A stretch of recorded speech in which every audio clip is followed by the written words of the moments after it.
Welcome to The Real Fish Talk with myself, Corey the Coolest, and my co-host, The coolest? Joel of the Corvin Oskin variety. The least cool. I didn't say, I wasn't going to say it, but if you're going to say, put a label on it, then... You put a label on you being the coolest. Yeah. I only say positive things. I didn't start the label. I only manifest non-positive things. Manifest. Yeah. Manifest destiny.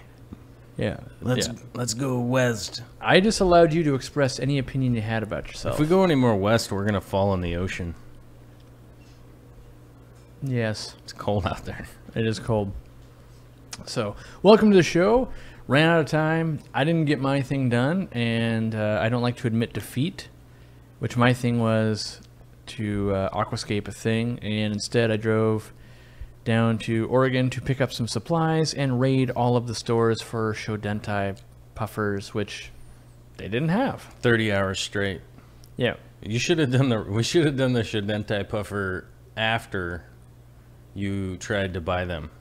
That made sense on the way home. I saw some emails where people were like, "Man, I tried to get a Shodentai puffer, but they'd already sold them before I could even email them." Mm-hmm. Well, my logic was if they sent me 5, like maybe there was a bunch. Mm-hmm. And so like the time's now to amass the army. How many, did any come this week? No. Yeah.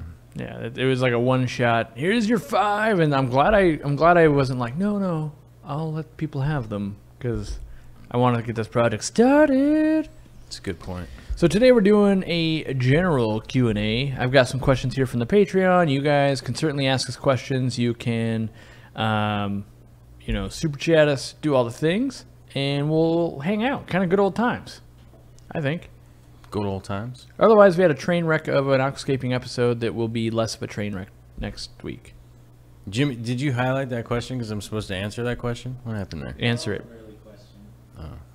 What do you guys think of having Oliver Knott what do you guys think of the stream tank that Oliver Knott is doing in his studio?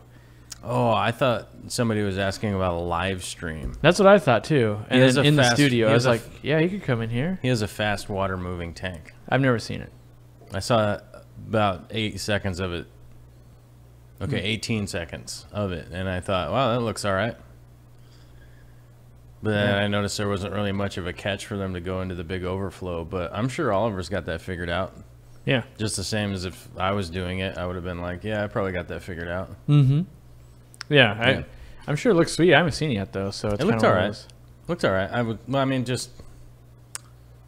looked good. I mean, his tanks look good, so I mean, it wasn't like, whoa, what a piece of, it looked good, but I was kind of like, yeah, all right.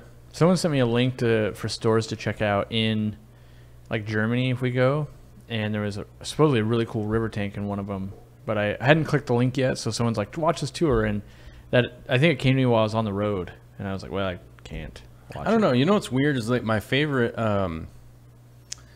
like aquarium tank that I've ever seen. Mm-hmm. Like at an aquarium. Like a public aquarium? Mm-hmm. Yeah. There's one in what's that in Oregon? It's on the coast. Oh darn, I can't. I'm thinking like Port Angeles, and I was thinking that's Washington. Yeah, I know. And then I was like, no, that's not it. There was a big sign that says, like, come down here and waste your time. Right. I can't think of the name, and I don't have my phone on me, so I don't know what aquarium it is. It's on the coast. I bet somebody will look it up. But they have a huge display there that has... They took one of the piers from... Is it Oceanside? It's south of Oceanside. All right, keep going. But you're close. Yeah, I'll get it. I might get it there by the end of the story. If you got to Oceanside... and then, or Seaside. Seaside, that's what Seaside, it is, yeah. If you got to Seaside, Newport, that's where it is. We drove by it, I'm pretty sure. If you there were signs for it at least. Yeah, I mean, if you got to Seaside, Oregon, and you saw the sign for Newport, you'd be like, oh yeah, I could drive over there. Mm-hmm. It's like not far. Oh, there you go. Bookshelf's got it. Yeah. Yeah, Newport, Oregon. They took one of the piers and they brought it in and put it in one of the aquariums. Wow. That's how big it is, first of all. I don't even know how many thousands of gallons. A big aquarium. 12. But they took the actual pier from out there, stuck it in the aquarium, and they sucked up all the garbage from out there. Trash bags, mayonnaise jars, all that stuff. Yeah. And threw it in the tank. And I mean, to give a real representation of what it looks like. Like a true biotope, yeah. It's a true biotope of what's going on out there. Like all the stuff that people throw off of the pier. They literally just took all the stuff that was off the ground out there, just sent scuba divers out, brought everything back, and put it in the tanks just to give you a good representation of like what it's like underneath the pier. Just from and then like does it have like a big tip jar like right in front of it, like want to make a difference? Oh, it's like, yeah, you want to start cleaning some of this stuff up. You know, and that was the most interesting one. They had a bunch of rockfish and stuff in there too, which was pretty awesome. I dig rockfish. I think they're really cool. I don't think I could ever get a tank big enough for one though. But that's the coolest one I've ever seen. Realistic. I guess maybe not the coolest one I've ever seen, but the biggest impression, I think. Yeah. It was just like, whoa, I just stood there like a weirdo. All right, before we go to the super chat, my brain cannot operate with the twanging sound that's going over there. Yes. I don't know if they can hear it. It's probably being compressed out, but my brain is like, oh, God. All right, we'll go back to it. What was it? It was a coffee can. It was Corey making noise. That's right. It was me trolling myself. That's why he's the best. Heather from Varuna Aquatics with a $5 super chat. For Jimmy, best of all the thumbnail makers across the internet.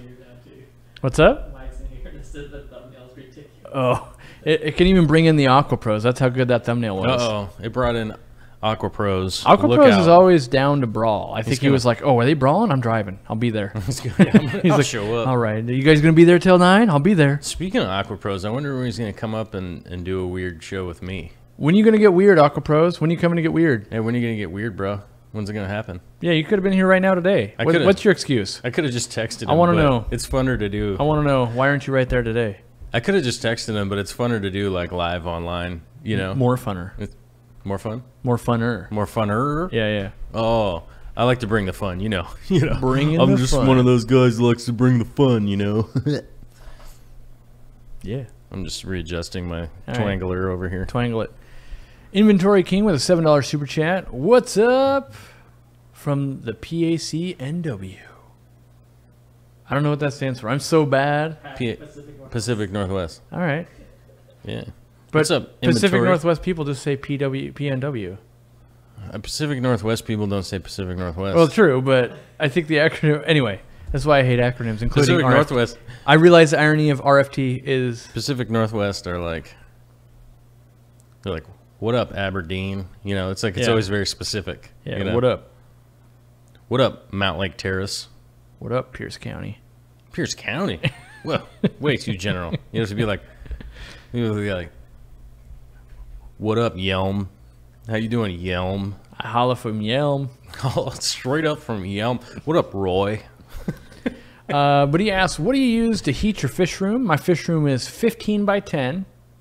I'm assuming that's going to be... Well, he's asking what we use. His fish room is 15 by 10. I'm assuming feet, not centimeters. Micrometers? Yep. Yeah. Looking for options. Options. Options. Well, heater? That's a good one. Yeah. I go with oil-filled. Oil-filled? That's where I'd start. It really depends on the building. I mean, that's like a giant question because it really depends on the building. Like if you had...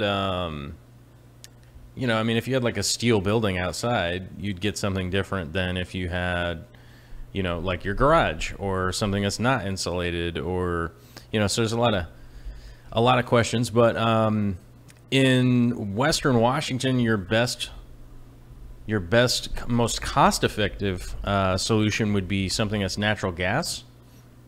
If you could hook something up to... I mean, that's what I got, and I loves it. That's what I mean. If you could hook something up to natural gas, that's going to be the cheapest thing in Western Washington. If you're in Eastern Washington, it'd actually be cheaper to use electric.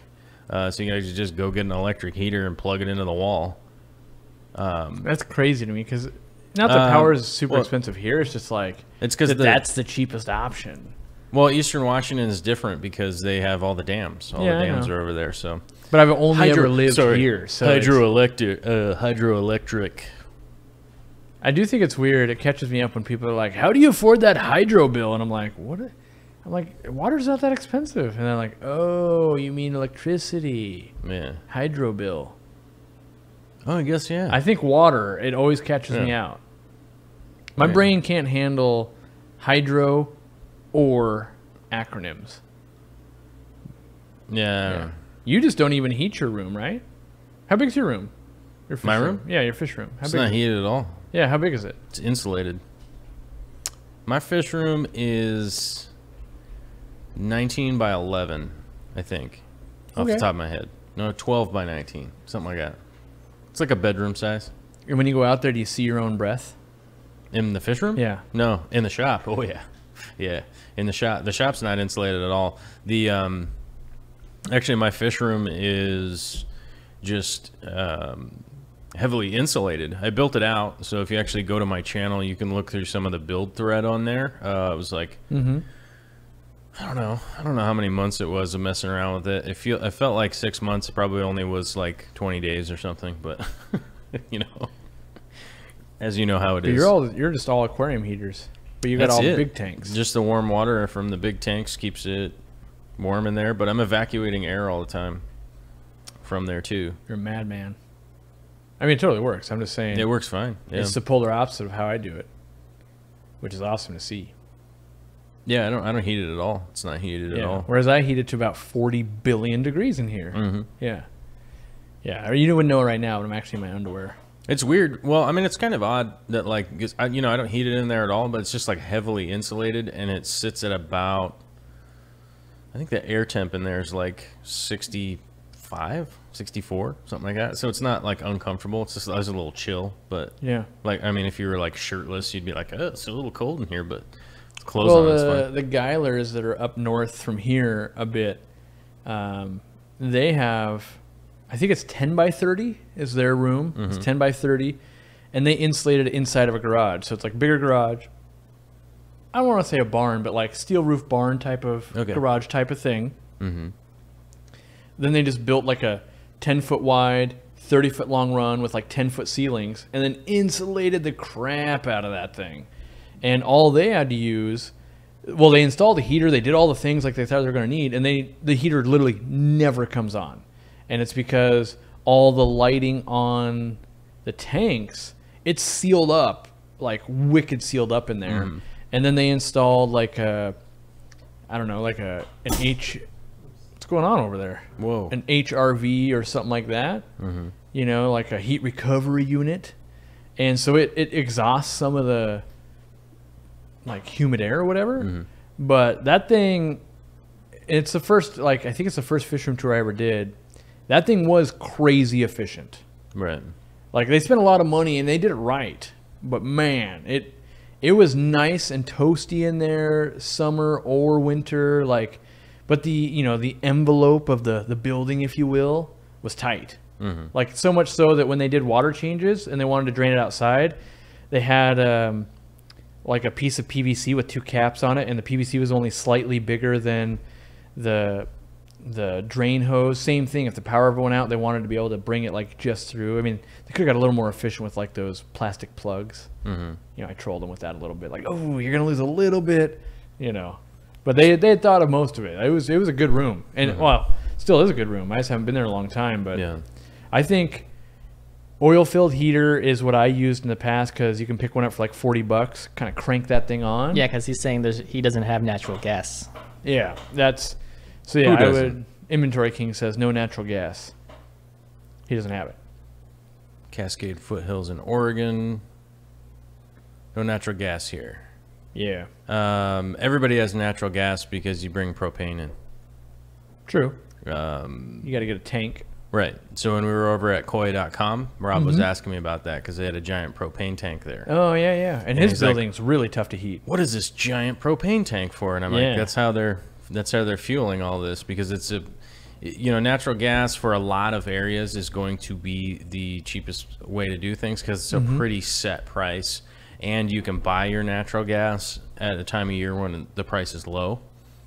like middle of summer. You're like, I'm gonna Just load up. Yeah, whenever Load it is, up. you can get that filled. That could be like barbecue time though. Like, oh, don't load up during barbecue time. Yeah, I wouldn't know specifically the time of year because I don't personally purchase it.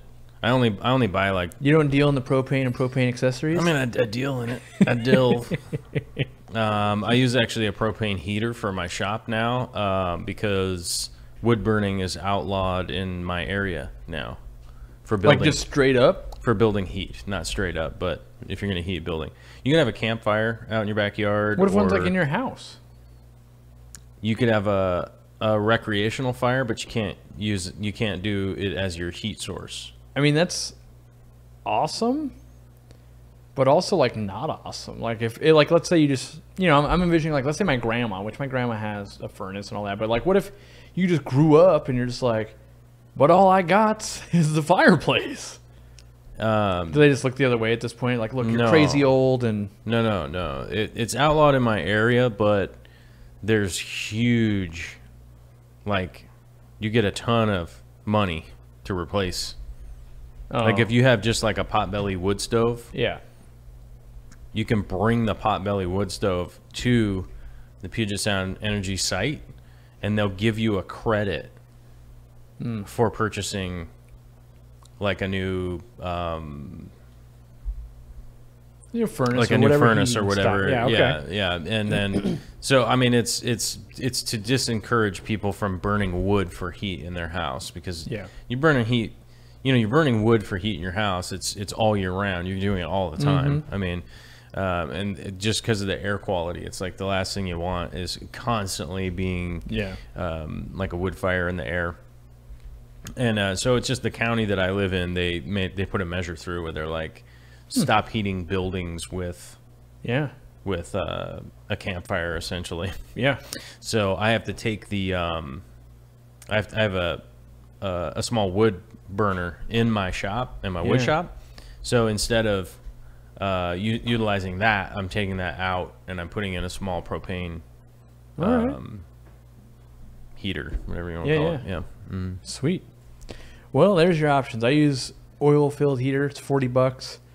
You want to put a fan by it so it moves some of that heat around. And that's the other thing too. Like one of the first things you could do when it comes to heating, you get all your lights in, all that kind of stuff. Get a fan as slow as you can possibly move air, pulling some of that heat down off the top to keep it more uniform. If you're really whipping it around, don't recommend that. But start there and then slowly add heat sources. Unless you're like me and you just go like, oh yeah, let's just run natural gas all the way out to this building. I'll never worry about it again. But being that you can't do that, So yeah, G-Bear's saying, wow, they outlawed wood burning stoves. Oh man, you guys live in a police state. It's not a police state. They don't want to encourage people to burn wood to heat their house. And our air quality gets crazy bad sometimes. Well, it's very ineffective. And, in Western Washington here, trees have always been looked at as, over the last 200 years, trees have been just looked at like you just saw them down, you just cut them down, cut them into firewood. Yeah. And then you if just you have don't this know, we're like a mill state. Yeah. We're a mill. Logging is big. Logging. Yeah. And, so it's one of those things it's incentivized. It's incentivized by the county to go, look, if the only heat source you have is this stove, we want you to replace it with a more efficient way of heating and not burning wood all year round. If you want to have you can have a fireplace, you can have all that stuff if you want to have a fire every once in a while. Basically, yeah. You're like, oh, I want to have a fire so I can canoodle with my lady. That's what we do. It's mostly for the dogs and us. Like, oh, it's gonna be warm. Let's lay in front of the fire. Yeah. So it's not. Yeah. It's not like a police state. They're not going around like the Gestapo or something and like kicking in doors or anything like that. But if they were smell the smoke, it better smell like s'mores. Well, yeah. Let's just say they were going around to try and, because they do air quality checks to find out what's going on. In the area that I live in, there is incorporated with a lot of industry for a long period of time. Yeah. So one of the things that the county does is go around just to check on. They're essentially checking on the industry, but while they do that, they're just trying to check and see what's going on. Yeah. And one of the things that, like, if they drove by my shop and it's just, I got just my stacks shop coming out. and I just got a big cloud of smoke coming out of my shop, they would probably stop by and go like, hey, what are you doing? You know, and be like, nothing, I'm just working. And they'd be like, that's cool, but why are you burning wood in here? And I'd be like, well, they keep it warm. And they'd be like, well, let me tell you something. Yeah. So they sent out a notice to everybody. That if you do have a wood burning stove like that, so I could bring that stove in and get a credit. Sure. I can get like I forget what the number is, but it was like a lot of money. It was enough of a credit to just go get the equivalent gas unit and put it in there. So it's really not like Nothing crazy. it's nothing crazy. Yeah. So Matt Dill with the $5.19, not 55, 19. 19. New juvenile discus aren't eating. Tried pellets, flakes, frozen bloodworms, brine shrimp. They'll eat live brine shrimp, but nothing else. We might need to know how big they are, like juvenile as in like, are they from the parents? Or are we talking like you bought discus like this size from a store and they're not eating? In my experience, when discus aren't eating, a lot of times they're not being kept at like 85 degrees. Like the hotter you keep them, the more their metabolism's racing, the more they're like, yep, I'll eat that boot leather. Like they'll eat almost anything. Not that, I mean, discus are picky, but they're way more likely to bring on new foods. And so I deal with that all the time because we get, like you, I don't know where you got them, but like if you bought them from the store, go ask them like, hey, what were you guys feeding it? But like me, when I order from a farm, when they're coming out of Malaysia, they're like, live Daphnia. And you're like, oh, well, I don't have like an unlimited supply of live Daphnia. So I have to be like, here's some live worms. Let's try and get you onto frozen bloodworms and pellets and all that kind of stuff. So, you know, I would say make sure that temperature is like 85, 86. And then turning down frozen bloodworms is just brutal, though. I mean, I would keep trying frozen bloodworms is what I would do. Like you've got the live brine, and it also depends on, well, they must be big enough because you're not going to, you know, if they're this big, if there's the size of like a pea, you're not going to try and feed them bloodworms. That's way too small. So they got to be of some decent size. I would try and focus in on that temp if it was me. It says he's got them at size of a quarter from a local hobbyist at 84 degrees. All right. I would turn them up, and I would ask more about the hobbyist because I know people that try to supply my store and they're like, oh, I only keep discus at 90. Like, and that's a legit thing. And they're like, well, I don't want to buy your discus because my customers aren't going to keep them at 90. That's too hot, bro. Right. I mean, there are a whole group of discus keepers that keep it at 90. Like, not that it's bad. I'm just saying it's too hot to, like, pass those fish on. Right. Because if you don't keep it at 90, they fall apart. Right. And the problem is, like, at 90, a lot of bacteria and stuff doesn't live, which is good because then you're like, yeah, my discus have no problems. Right. But at the same time, not a lot of other fish can. And, you know, if he was keeping them at 87, for some reason I find discus to be a little more mopey, like 3 degrees. That's night and day difference to them. Right. Whereas your average fish is like, yeah, okay. I didn't even notice. It's like the difference between you and me. Yeah, night and day. No, I mean, like, you're like, it's cold out here. And I'm like, what? Usually, yeah, I'm just like, I'm a baby. It's cold. Oh, don't make fun of me, not again. Yeah, and then Jimmy, he's like, why are you in the fetal position? It's cold, guys. It's night and day between you two. Yeah. That's what I'm saying. So, all right, we got a super chat from Jeffrey Piera. $5. Jeffrey. Stock my 75-gallon tank. All I know is I want at least some rainbows. Thanks, Corey, for being what got me into fish keeping. Sounds like you got it stocked already, bro. I wasn't interested in the rainbows until I saw the kamakas here, and then I was like, "Oh yeah, those guys. Those guys are cool." Well, we were at the wet spot yesterday, and what'd you see? What'd you see? Some rainbows, some Millennium Red Rainbows. Ooh, Jimmy's those like, are cool too. "Oh, these are awesome!" And I'm like, "Yeah, but they're $30 or $25 or whatever it was a pair." And I was like, "And that's the female." He's like, "Oh." Like, oh. He's like, can you buy them without the females? I'm like, no, that's why they sell them as a pair, is no one wants the female because they're so drab in comparison. He's like, and then he made the comment like, oh, that's why you bring in like the kamakas and all the things that the females and males look good. Yeah. Because no one wants those plain Jane females unless I you're breeding. I was never rocking like rainbow tanks myself. Mainly because it just seemed like back in the day, everyone that thought that there were like highfalutin, Yeah. like plant guy, were like, Yeah. yeah, I got rainbows, and you're like, okay, I felt like the highfalutin plant guy would be like, check it out. I got rainbows and I got wild caught roselines. What's up? Uh-huh. What's up? yeah, like, can't even touch what, that. What? Yeah. What? And you're like, I don't know what happened. And you're like, cool, man. You spent $60 a piece on roseline sharks. Mm-hmm. They're cool. I'm not saying they're not cool. I just can't spend $60 a piece on those. Yeah, but I have to say, like, with the variety of rainbows that are coming out or available now, not Yeah. coming out, but Yeah. are available now, I think actually, yeah, I could definitely see the appeal because everyone always had Bosemani's back in the day. Because I think Right. like Takahashi Yamano or something was doing them. I don't know. I don't Or know. it was like somebody like that. One of the Yeah. big guys back in the day was doing that, and it was like, oh, if you do a planet tank, that's what you're supposed to do. You're supposed to go get the Bosemani, Yeah. those ones. You got to get them. I mean, they play well with plants. They look good. Mm-hmm. But yes, if you were to do, you should dabble in the rainbows. I mean, they're expensive. That's, because you need like a butt ton of them. Mm-hmm. But you do have the giant tanks to make rainbows look insane. No, I don't. I mean, I do. 240. No, they already have plans for that. I know. Remember, a Galaxy Rasboras. I understand.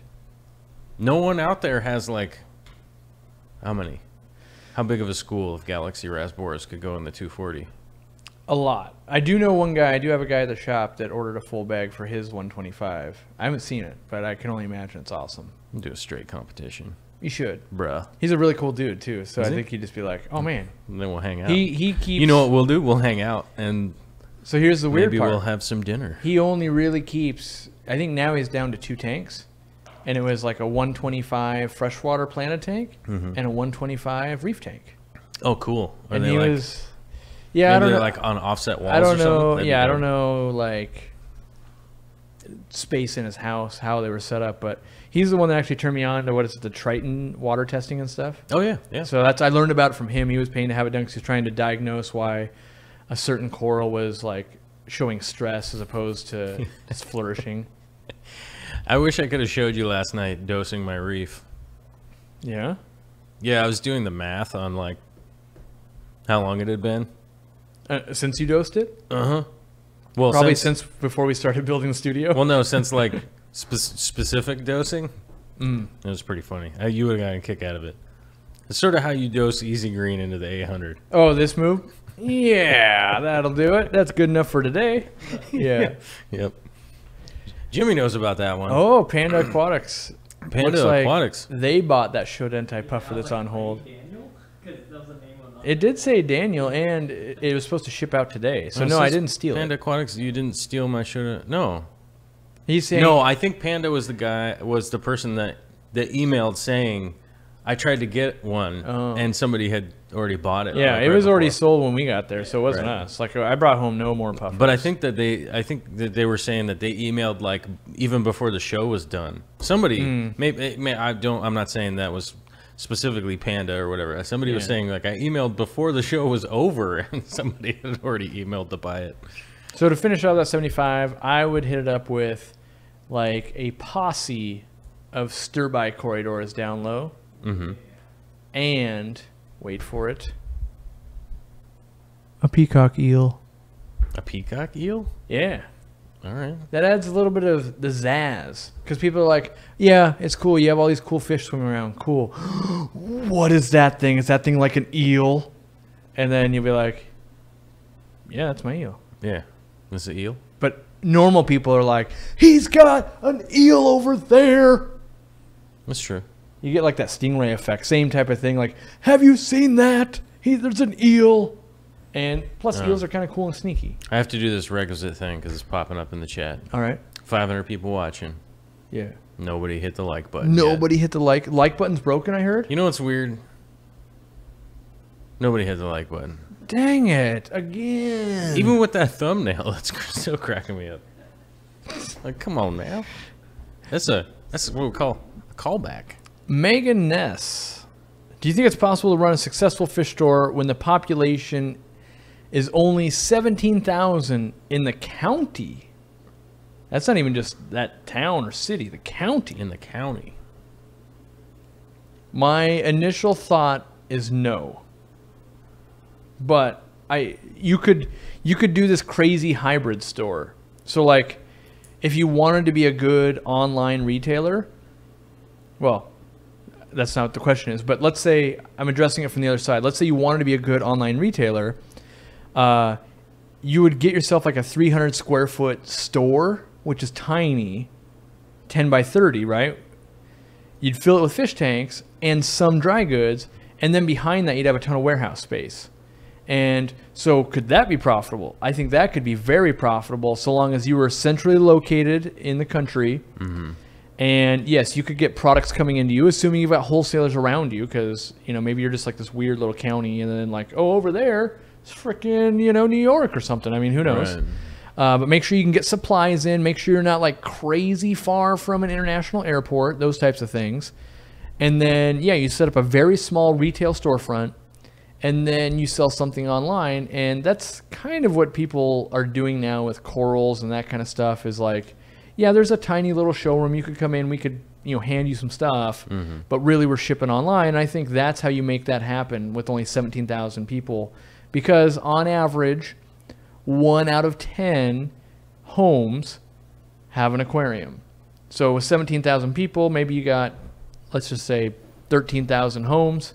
You've only got 1,300 potential customers, and 1,300 customers is probably not enough to sustain even one person working full time and the overhead. So you'd have to find a way to bridge that gap.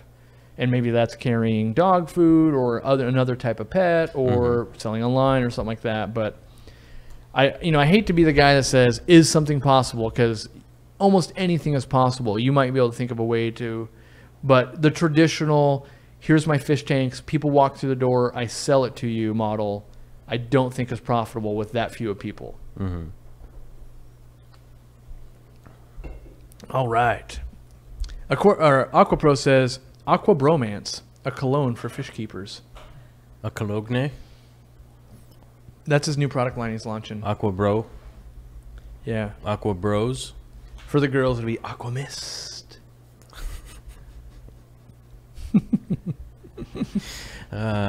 Inventory King with the $1 super chat. I hope the internet knows I can't live like that. You can't live like what? Aqua Mist. Aqua Mist. I can't live like this. This is crazy. Dominic Martino, $5 super chat. Still trying to find detailed non-yellow tank mates for my Shodenai. Love strawberry bear idea, but the tank has no top and it's hard. Oh, it's hard. Lots of fish jump. Yeah, so that's going to be your, in my opinion, I run a top on every single aquarium because straight up fish jump. They do. Like even fish that don't jump. Who was asking that? Dominic Martino. Oh. What type of fish? Well, he's looking for non-yellow fish to go with his Shodenai puffer, but they can't hop out of the tank because he doesn't run a top. So to me, I would just do like, a whole gaggle of tetras or something like that. Yeah, tetras, rasboras. But, you will find some on the floor. At some point, yeah. You're going to be like, oh, man, like one's hopping out a month, and it's just going to be like, they got spooked and zing. Not that they want to jump. I don't even know where they're going. Yeah. I mean, the cat eats them, whatever. Unless they're like clown killies or something. I mean, you don't even own a cat, and the cat eats them. I don't own a cat. Yeah. A giant wombat. Wombat. Yeah. Biddy Brown, a.k.a. Wombat. No, they're friends, actually. Oh. It's Biddy Brown's bodyguard. Biddy Brown chases the wombat around. No. Biddy Brown is the wombat's bodyguard. Yeah. Keep him safe. Did you guys see Mr. Chips today? No. I did. Wait. Did you put out a video today? No.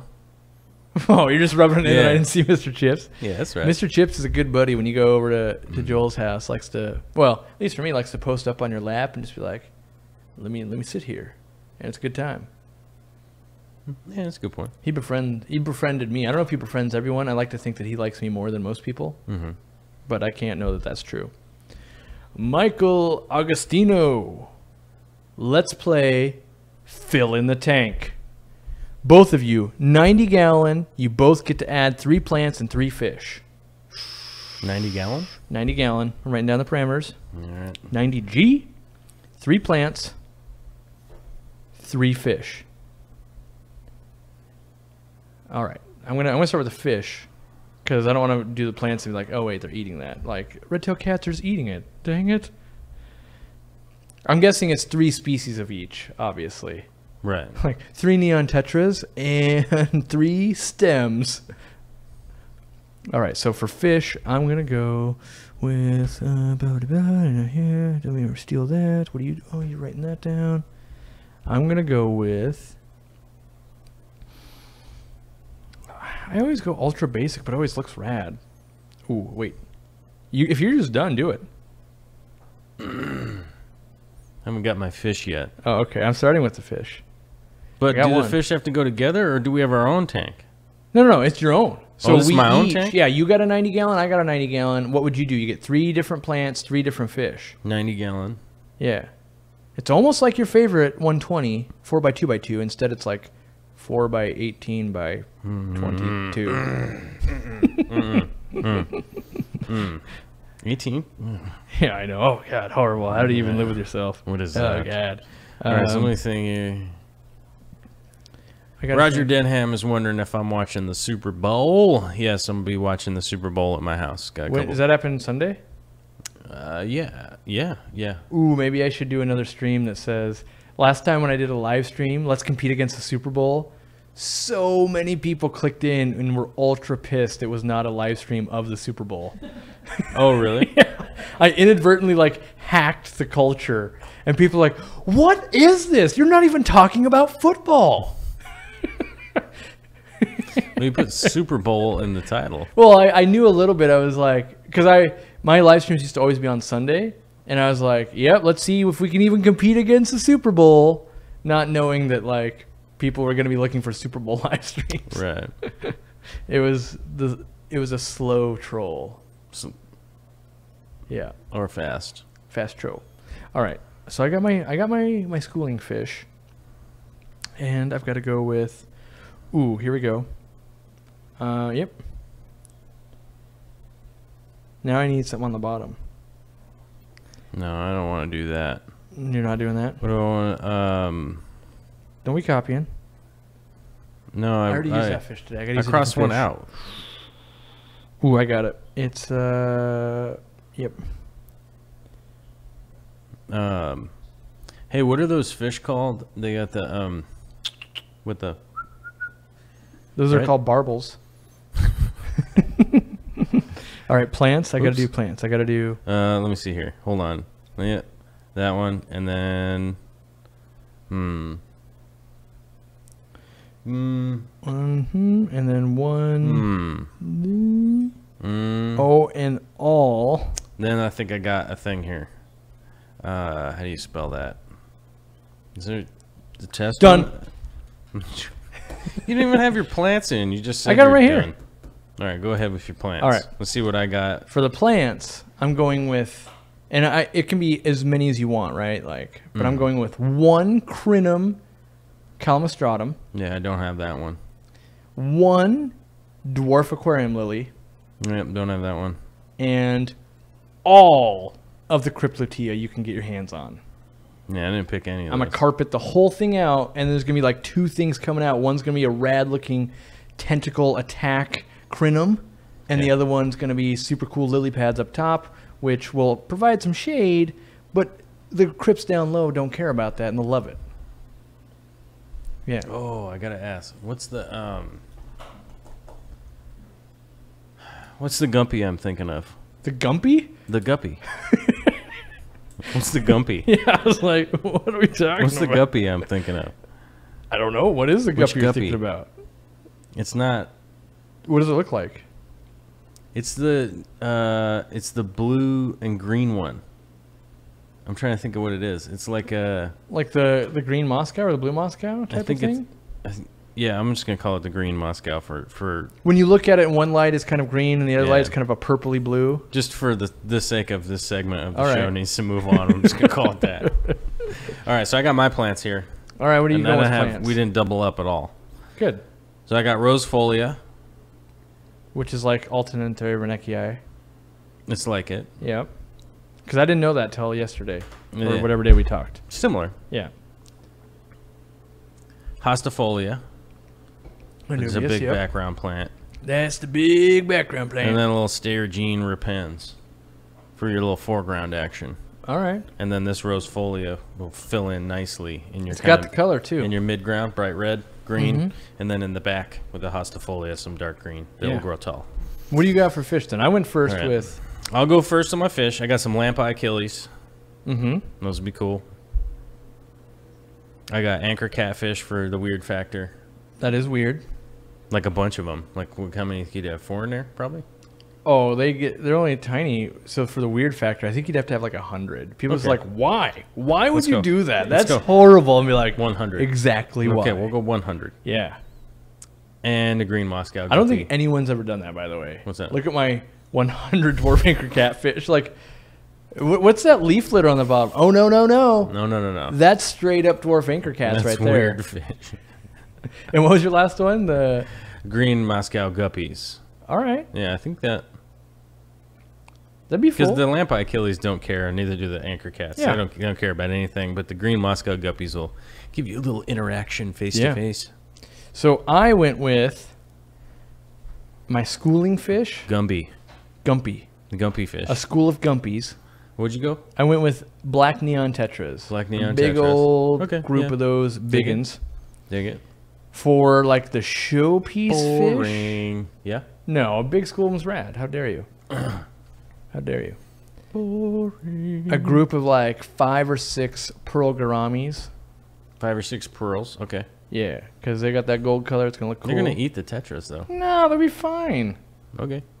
I never had a problem with that. Never. Okay. It's not like we're not talking like moonlight or snakeskins here. All right. All right. And then for the bottom, I'm not saying you're wrong. you're just saying I'm wrong. Just saying you're wrong. For the bottom, Brocus multiradiatus. Basically the super duper size, like 5-inch Corridoras. You got some today. Oh, did we bring some in? How many? It's probably lucky I didn't film that unboxing. I would have taken them home. Oh. Whoa. Robert must think we're balling. Because they sell for like $30 a piece. They're not cheap. I'll be down there. I'll be down there later tonight. You got to do a pickup anyway. I gotta go pick up from the Yeah. aquarium co-op because cool fan Mr. Drew sent me some Rosefolia That's in right. the mail because you don't have any of that, I don't have that. but you do have the Renekii, right? We have Scarlet Temple, which is similar but Oh, not the Scarlet exact Temple. same thing. Cool. All right, it's We'll been get some so of that while long. I'm Let there. me get back up to Super Chat Town. I'll have to buy some Hostifolia when I'm there. I'm trying to make sure we don't skip any, so give me a moment. Oh, I can only go up so far. Jimmy, is the next one supposed to be by Simon Tronsden? We're waiting for confirmation. I'm going to answer this one anyway.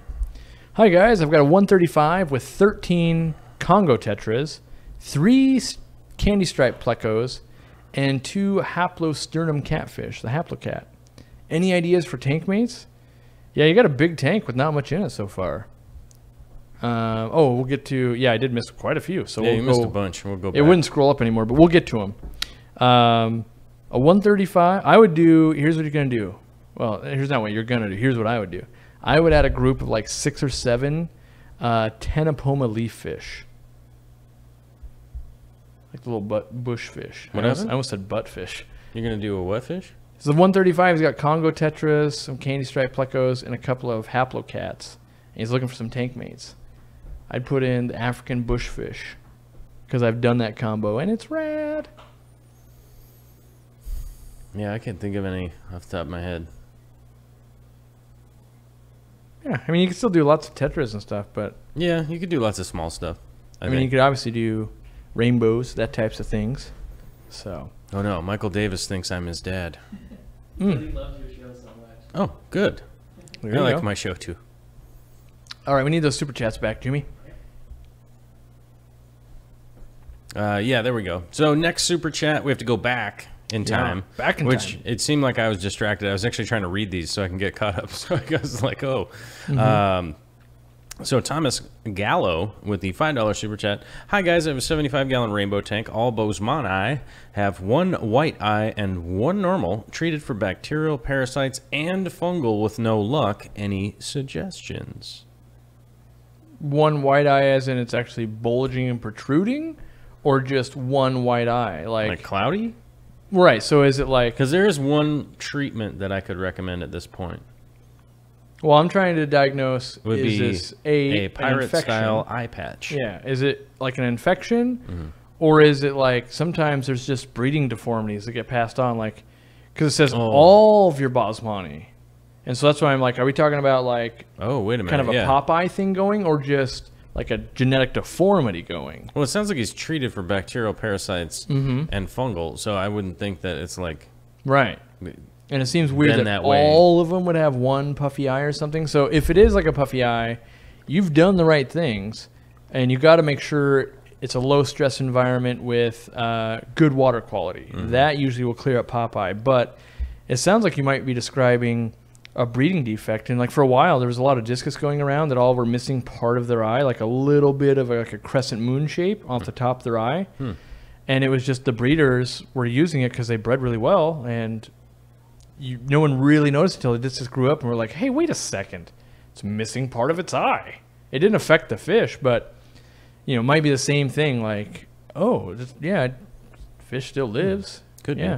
I don't know. Weird, but it sounds like you got the treatment going. I would do some water changes and possibly go back into treatment again. So by the way, if it is an infection or Popeye or something like that, bring it to one of our Patreon community pages with a picture. Oh, that's a great Then point. we can move on from there, because then that is super weird. If you've got like, I got 9 rainbows, they're all got the same symptoms, same thing. Like, what?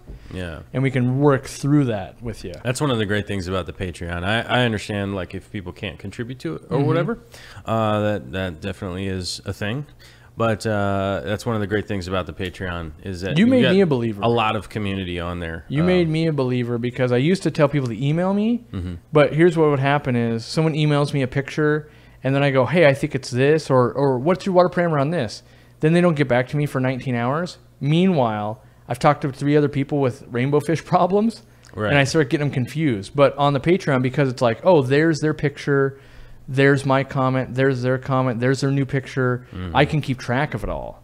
So, before I was like, just email me. But now that people are doing it on the Patreon, I love it, because I don't get mixed up, because people get not super, but they get angry when they're like, what are you talking about? We're not even talking about that. And I'm like, sorry, I've talked to like 4 other people about this today. I apologize. Right. It gets confusing. It gets confusing for me. You start helping 3 or 4 different people. They're all got 55-gallon tanks. Well, it's like I have a lot geez. of people emailing me all the time, which is fine. I'm totally into it, but sometimes it definitely gets confusing. I'm like, what's going on here? I'm not. Yeah. So, that might be the way to go, and you might just have to keep. You might have to treat again. That also might be a thing. Poor Boys Fish Keeping with a $5 super chat asking any advice for keeping leopard frog plecos. Well, there's a guy around here that would probably be able to give you some advice. My first advice would be that guy right there. is don't let Joel near them. He wants them bad. I don't want them bad. I just think they're super cool. Yeah, sure. I had to put a lock on that door. I don't want a tiger. I think they're cool. But I think you do want leopard frog plecos. Yeah, maybe someday. Yeah. Like $200 or whatever. How much are they? No, well, they're only $100. Oh. Yeah. Oh. But yes, they have gone up in price, and my best advice. I don't know what happened a little bit ago that was $100, but I was like, $100?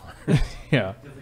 Because it was an ice cream soda, like ice cream sundae. It might have been chocolates, maybe. Yeah. What? No, but keep them hot. I keep mine at 84, and they really do well in higher temps. And then feed them lots of protein. Like, they love bloodworms and that type of thing. They're really slow to eat, so I'm keeping them with nothing. And I'm considering putting the Shodenai puffers in with them and just being like, here's all the bloodworms, and then followed up with, here's all the water changes. Right. But the hotter temp, I have found in the store and from talking with people that really keep them and breed them, very important. And so I like 84, 85, and that's what I would do. Right. So that's my tips. All right. Ray Miyasaka. The Canadian $5 super chat. Canadian's going strong today. Like to see that. Strong. The interwebs tell me to do water changes to remove hormones, if nothing else. Is that even a thing? I'm going to approach it from the hobbyist side. In my experience, that's not a thing. No. Science side, yeah, I definitely believe. I've read papers and people try to prove it to me. But in my own practical... Whose hormones, though? The fish hormones? Mostly me, because I'm just sitting there breathing and going, grow, my pretties, grow. Eric Botterock keeps Corridoras because of hormones. Well, yeah, you can definitely use breeding does what? hormones. Eric Botterock. Oh, okay. He runs a sump system so that when they breed, those hormones go through the sump and go into the other chambers where they have other different colonies of Corridoras, and the hormones will help them want to spawn. So that is definitely true. But I think the water change thing comes from they're releasing growth hormones, and the growth hormones stunt their growth. In my experience, that is not the case. I run planted tanks, and if I keep the nitrates low and everything looks amazing, I crank out insane amounts of fish that are, people, how do you get your guppies so big? I don't know. I feed them and take care of them. Like, I could water change every 10 minutes, but I don't. And this predates before I had auto water change system, by the way. Like, now I have auto water change system out of just like, it's an ease of use, not out of a necessity. But before, I used to be very wanting to only balance systems. And I would do it like Joel does it on a smaller scale, where it'd be like, here's a 40-gallon breeder with 7 guppies, and they'll populate to 100, and then I'll sell 50 of them. So it's still like way undersized and totally could handle it. So that's my own personal run-in. What is your thoughts on hormones? Will they impede your fish? I mean, it would be really difficult to figure that out as a hobbyist. Right. I mean, how are you going to do that? I don't think you can. And then my question... Are you going to taste the water? I do, yeah. Like I do? I only taste water on the accident, though. But here's my thing. So, like, let's say that is the mantra in freshwater. Why isn't that like a... Well, your clownfish is never going to reach full potential if you don't change water 80% every week. Well, you would think they would be releasing hormones, too. But yet you got, well, now I'm throwing you into the group. You guys, you saltwater guys. Yeah, you guys. And yet, but it's treated more like, okay, let's figure out how we can keep this system running with different types of bacteria, protein skimmers, macroalgae, and because saltwater, is expensive, it just costs more than freshwater. The mindset has changed, and I think I don't know. I'm going to be brutally honest here when I say, like, I think it's a lot of people that's like much ado about nothing. Yes, I 100% like, it's agree. just like, yeah, it exists, but just provide a healthy environment. Like I don't. It's always from people that I feel like they've gone too far. You know what I mean? It's like, I agree. You've gone too far into getting completely weird of things that you're not even testing for, and yet suddenly now it's an issue. I also think it's the same line of thinking. It's the same. Well, it's the same line of thinking with, I think, and you and I were talking about this recently because a lot of people have been kind of, bad mouthing some substrates out there, and I'm not going to get specific into the substrates, but they've been bad mouthing substrates, going like, well, it doesn't have nutrients after like, between 3 and 5 months it runs out of nutrients, and you're like, yeah, it's a closed system with plants growing in it. What are you talking about? Of course. Yeah. Like, I mean, I don't think you need to go crazy and do a water change every 15 minutes or anything like that. But if you're maintaining a pretty good environment and stuff like that, it shouldn't stunt their growth. If the tank size is correct, it's just... Honestly, I feel like it's that real paranoia that starts to kick in where it's like... I think you're right. You've gone beyond the beyond, It's the same for me as like, you can never have too much filtration. Like, yeah, you can. You can waste a ton of money. Right. Same thing. Like, well, you can never change too much water. No, you can. You can cause stress and like screw it up. Like every time you change water, you could miss dose. You could have something in the water. Like there is downfalls too. Here's a slight parallel. Yeah. Because it's breeding, because it's animals. I was recently talking to a pig farmer, and he was talking about... You getting rid of some bodies? Me? Yeah. No. Creating pigs.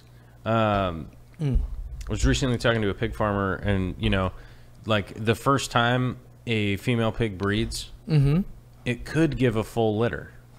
Okay. Or it could give 3 piglets. What's a full litter, by the way? Like 19. Whoa. Okay. Yeah. 23. As a guy that has no idea, Right. It's a lot. I wasn't sure. It was like it could have 5. It's like okay. Whoa. Yeah. There's a lot. So 3 or 19. That's a big difference. Yeah. But sometimes it could happen. Mm-hmm. But I have a tendency to look at, as far as the breeding goes, which is what this would imply, it's one or the two things. It's either a breeding hormone or it's a growth hormone to impede the other things from growing. It's one of those two things, but I look at it in the way the pig farmer goes, well, they had 6 piglets, so that's what we got. Mm-hmm. So let's just take care of those. Kind of pragmatic. Well, yeah, you know, I think you're right. You could sit there and he could be like, well, maybe we didn't breed the pig well enough, or maybe it's this, or maybe it's that. But it's like, well, we have 6, so we're gonna raise those up and maybe do the best we can correlation with is them. like, did your discus need to be a 9-inch dinner plate, or were you perfectly happy with 7 inches? Because your wife and kids and everyone you know never knew the difference. Like, it could have reached another 1.5 inches. Have you done it's always 50 times as much work? Yeah, it's the grass is greener aspect of life. People are like, well, Bob's got a Mercedes. And see, I always thought of like when people are comparing, and I just use discus because it seems to be very apparent in discus. Like if you don't do 100% water change, you don't reach full potential. It's like, yeah, but is that what kept me from not being 9 feet tall? Like, did we not do something right in my life? Or was it just, genetically, I was going to get to be 5'10"? That's just what was going to happen. So, yeah. And maybe if you'd put me on the stretching machine, I would have hit 6 foot every day, like stretch me out. Or like, I'm fine being 5'10". So. Yeah. Mm-hmm. Yeah, it's going to be, it's always grass is greener kind of thing. Just pay attention to giving a good environment to all your stuff. Yeah, you're I think gonna be fine. You're going to be fine. Rob Hicks Aquariums with the $2 Canadian super chat, Canadian style, because Rob Hicks repping the maple leaf. He's Canadian like that. He's Canadian like that. Yeah. Thoughts on putting a ghost knife in a Mabuna aquarium? I feel like it's a little dicey. Partially because the ghost knife's going to want high protein. Mabunas in general want a bit less protein. And I feel like if I was going to try that, I would try an African brown knife. They're a little more scrappy. Mm-hmm. And even like a thermometer knife or something like that. Like some of the little more aggressive knives, I feel like could hold their own.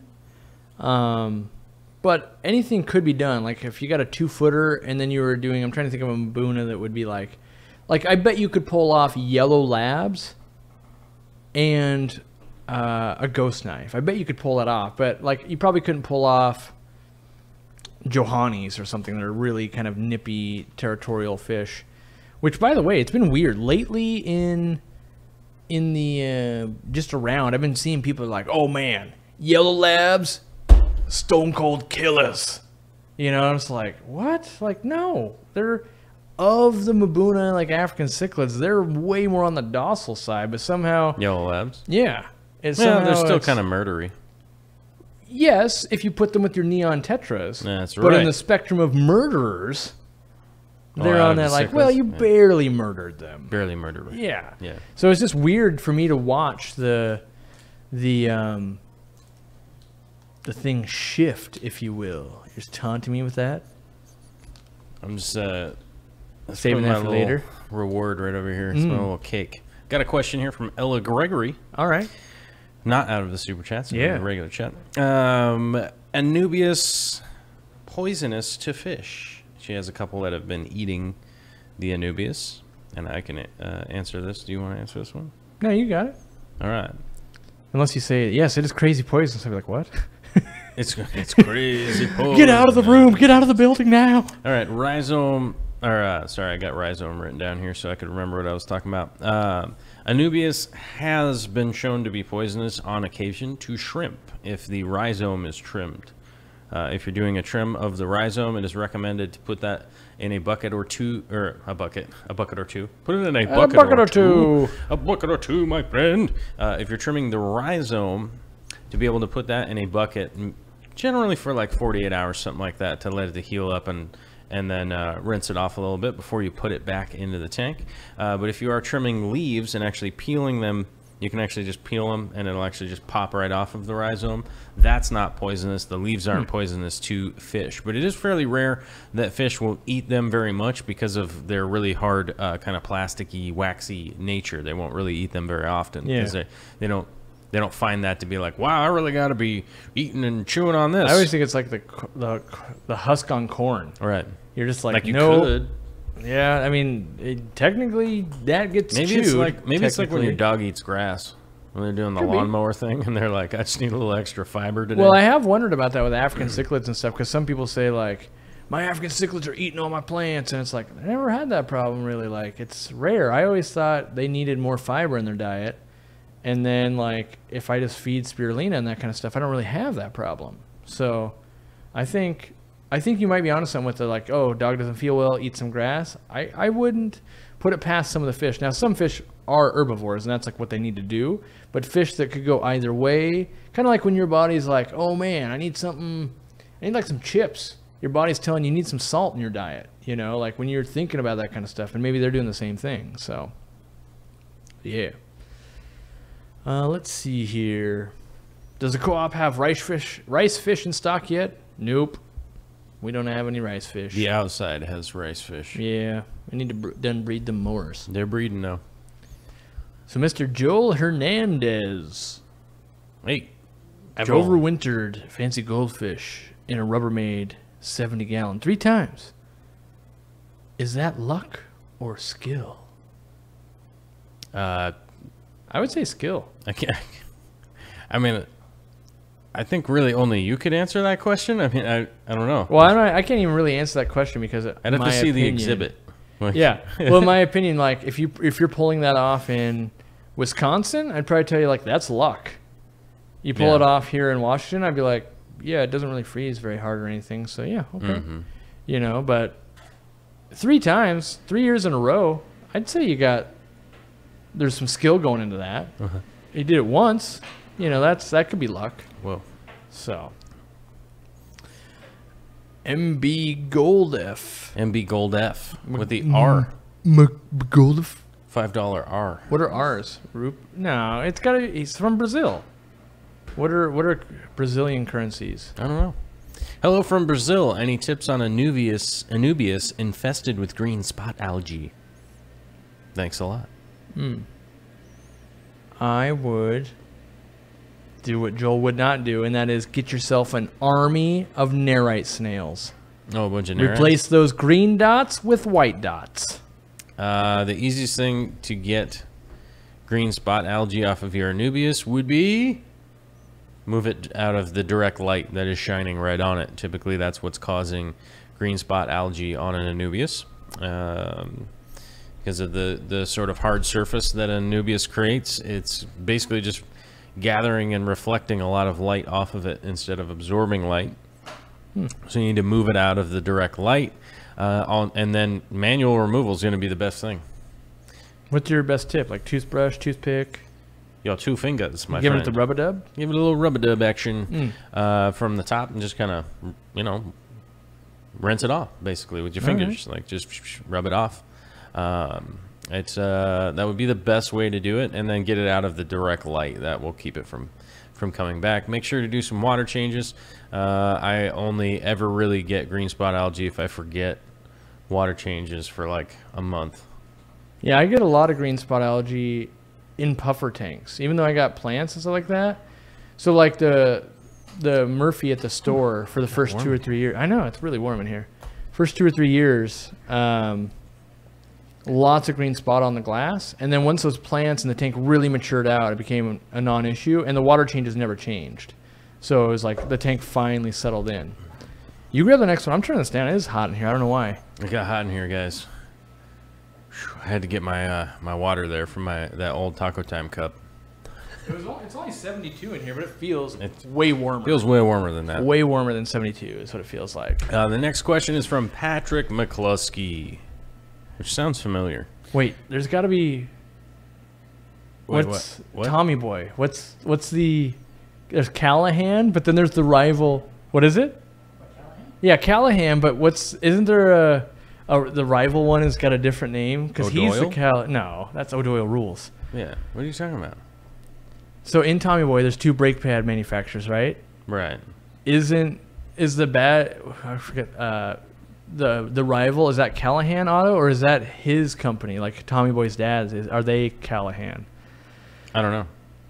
There's a Zelensky. Zelensky. I was thinking Zelensky. Kolusky. That's Zelensky. Yeah, it was Zelensky is what I was thinking of. I was way off. Yeah. It's not even close.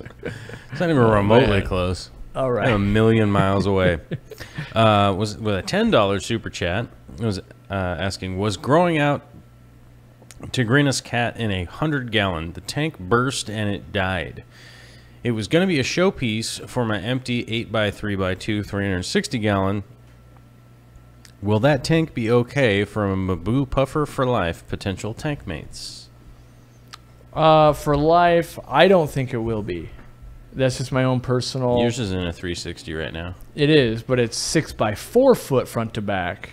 We had talked about that, I think, with you, where if that fish, I think it was with Kaylee on the show. Mm-hmm. If the fish hits 30 inches or 36 inches, which it potentially could, in my opinion, 36 inches front to back is not enough room when a fish is already 30 inches. Like only 6 inches, like to line itself up if you would drop a clam versus the front glass. You wouldn't really be able to have any rock work or decor or anything behind it.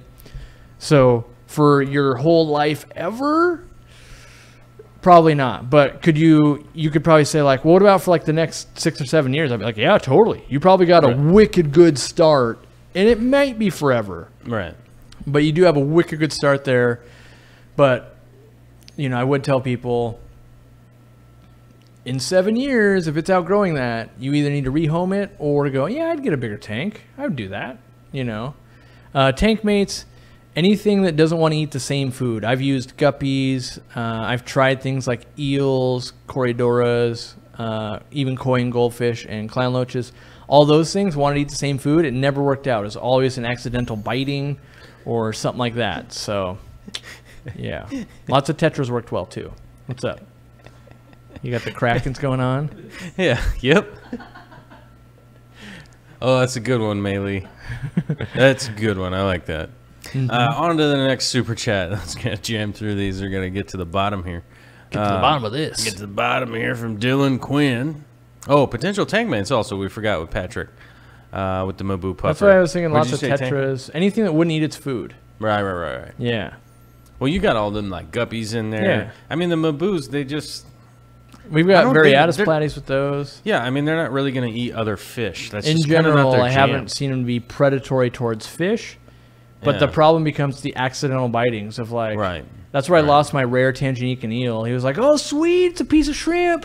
Oh, that was my back. It's gone. And it was like, no, that was a $100 wicked cool eel I've been looking for like 8 years now because it was a mortal wound, and he even spit the part of the eel back out like, what? Ew. That ain't shrimp. Gross. Yeah. I've had him accidentally eat a swordtail before, a corridor like twice. Like I tried the Brocus cories. Mm-hmm. Well, I tried little ones first. That wasn't a good idea. And then I was like, okay, let me put in like giant ones. Maybe that'll work. Because then he's like, oh, there's a giant corridor there. Don't eat that.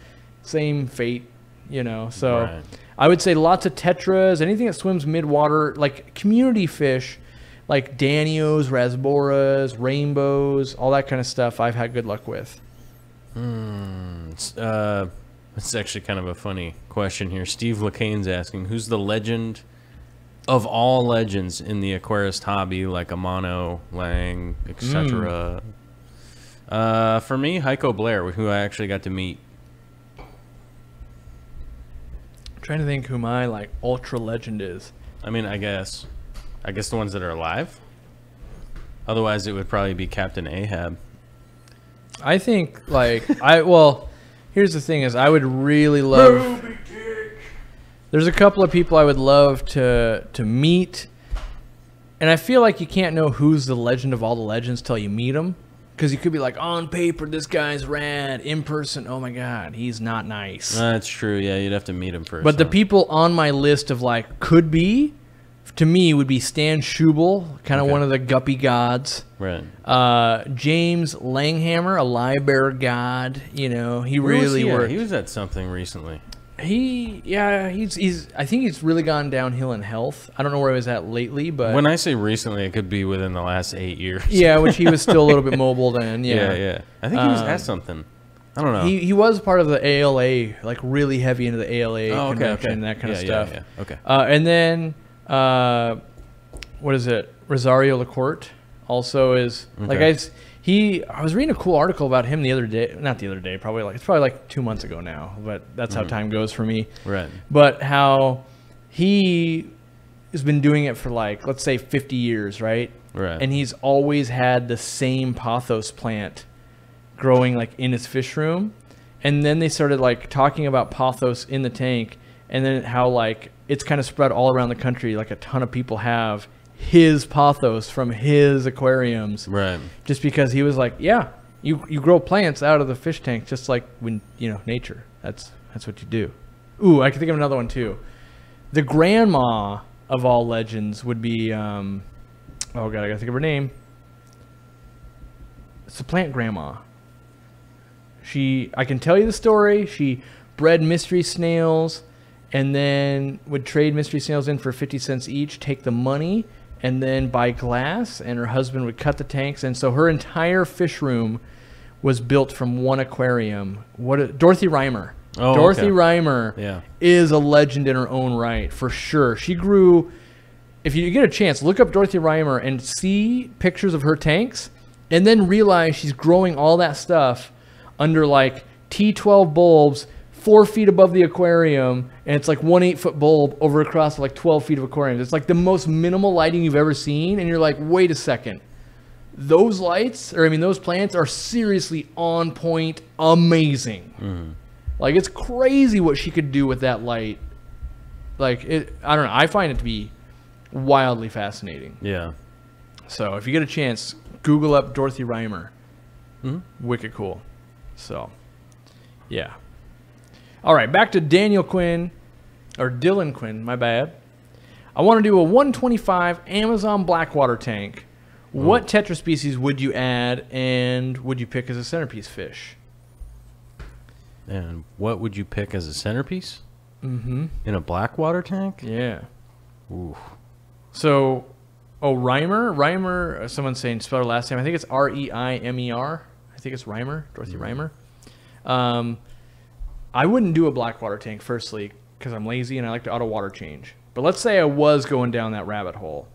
I feel like I would torture myself with black morpho tetras that I would just kill slowly, because I think they look ridiculously cool, but the pH has got to be like in the 5s or they just don't do well, and they don't show their colors very well, and 5 pH is brutal. What did you think? Black morpho tetras. Okay. They look super cool. They don't get big. They're really cool though. And if I was going to do that Blackwater setup, I might do like Congo Tetras. You could. For the showpiece with those black morphos, if I was going to do crazy acidic town, I would do like Irinde apistogrammas. Like one of the ones that really take a lower pH. Well, thanks. Sorry. Yeah, I guess Congo Tetras come to mind. I was going to say the apistos, but that was my showpiece version. Blackwater can handle quite a few kind of cool fish for sure. I think a centerpiece fish, you could definitely go with discus. They like Blackwater. Like specific discus. What am I thinking of? Which ones? Like what, Heckelei discus? Yeah, I mean whichever one it is. I can wild remember. caught Yeah, form. it's just the wild ones, Yeah. not the tank bred ones. But and then I guess Congo Tetras come to mind. There's so many. Most Tetras could go in a Blackwater tank. Most of them would be cool with it. So you're pretty much open. What's that? Like a redline Tetra? Those would be cool. Mm-hmm. Those would be cool in there. Yeah. Yeah. There's so many options. Another option would be like some big catfish. Every once in a while, I walk into someone's room where they've set up like a catfish tank that's all super dim and it looks awesome. It's just like a 125 though. Yeah. There's got to be something though where it's like, not like a Megalodorus, but it's got to be somewhere like, Oh, dang. That is quite the Raphael catfish setup. Like, That's they're so actually cool. out and about. There's some cool archers that are blackwater. Yeah. There's also, oh crap, it was in my head. There's a type of paradise fish that likes blackwater. That's really cool looking, and I never... Well, there's a lot of wild-caught bettas that would love that, too. Wild bettas? Oh, yeah. You can I'm get trying to think of that one Not that's like marginatus, kind of the- green. There's a green one that looks kind of like a Billy Badass. Yeah, the green ones are... No. The green spot ones are chinoides, and they would like a blackwater tank. Because when we had chinoides, we did blackwater. That was the main feature fish that we had in there was chinoides. And they were breeding and stuff. I feel like they call it like the Dark Knight betta, but that's like the common name. I It's think like Ramshackle spilt detergent in that tank or something. Brutal. Something bad happened. I forget. Yeah. So we would do those things. Good community fish for 38-gallon tall.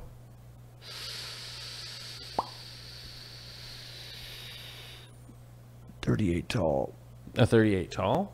I'm gonna go with. In a 38 tall, I would go with something like Endlers or maybe Pleiades or something like that. Something that's pretty Trying to easy think of on someone's gonna use it, like because it's tall. Endlers would be up and down all over the tank, and Pleiades. Any would type be, of liber, I think, utilize that. Angelfish do, but I don't necessarily consider them good.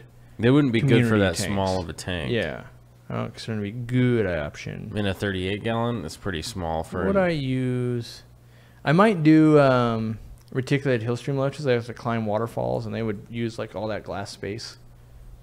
So Good point. yeah. Joel Hernandez again, right? Because I think I already did that once. Yeah, he's answering the Sweet. goldfish. I overwintered the fancy goldfish in New Jersey, but another question: the weirdest goldfish combo that worked long term? I mean, I've done almost anything. So, like, I literally have seen angelfish in them. I've seen rummy nose, like a school of rummy nose tetras in them. I've seen, like, Oh, I wasn't even thinking about rummy nose tetras. Thanks for bringing that up. Is that what you do in Blackwater setup? No, Oh, I was just. Thanks for bringing them up. All right. How do you keep getting further down there? I don't know. What is happening? I don't You know. keep going that direction. I I'm got like, up once. where am I? He's trying to keep pace. Well, I don't know. Trying to figure it out. All the Lisas with one letter after their name have come by today to say that they like the show. Oh, that's good. Lisa A, Lisa C, Lisa B, and now Lisa G. Have you Nice. noticed that? I have not noticed that. Because but I will did. now. So I'm bringing it up. Thank you, Lisas. Wait, what if it's all the same Lisa? Miracuda. Hey, I don't, as long as you, It's all good. you got It's all good. All right. as long as you got how many letters are in the alphabet. Weirdest combo. I've seen, I've had customers do like eels in them. Being that I own a pet store, I've heard and seen it all almost. And like long term, it's always like, well, how long term? Because you could say 5 years, and then you could be like, well, that's not that long term. I have to sneeze. I had to sneeze earlier. Don't Whoa, worry that about was it. scary. It got hot in here, and then now it's sneezing. It's getting hot in her. Alpha Aquarium wants to know what I'm drinking. I'm drinking Mr. Brown Cappuccino. Mm-hmm. Whoa, Oh, I'm going to sneeze again. Mr. Brown. Coastal Cappuccino. sneeze. Surprises. So, $7 super chat from Central Coast Fish Fan. I'm working with a local store to start tanks to schools program. Any ideas or concerns you may be aware of to make the program run smoothly? Yeah. You could run into lots of insurance issues, waiver signing. Like, let's assume you can get through that. Let's say, like, okay, there's people that want... not only do you have to actually get the teachers on board. Right. The school principal, like there's a lot. Let's say that's squared away and like everyone's on board. The biggest hurdle I find is someone to be responsible for that tank. Like who's the chaperone of that tank? So that like the teacher says like, well, no, I'll do it, right? Right. But what happens when there's a problem? And then they're going, like, are you the point of contact? Oh, you're not available right now? And there's other things like they don't know the questions to ask yet. Like, well, what do we do over Christmas break? What do we do over summer break? What are we going to do? Like, oh, they need to repaint this classroom with the fish tank in here. There's going to be all these questions that keep popping up. And you need to have a point of contact where someone goes, hey, I help out at this specific school. When they run into an issue, I come help devise a plan. So a lot of times you get one person, like maybe you, and you're super jazzed and you want to get all the youth into all the aquariums, but very quickly it can scale to a point where you can't provide all the help and the answers. And so I find each aquarium needs its own dedicated chaperone that isn't the teacher.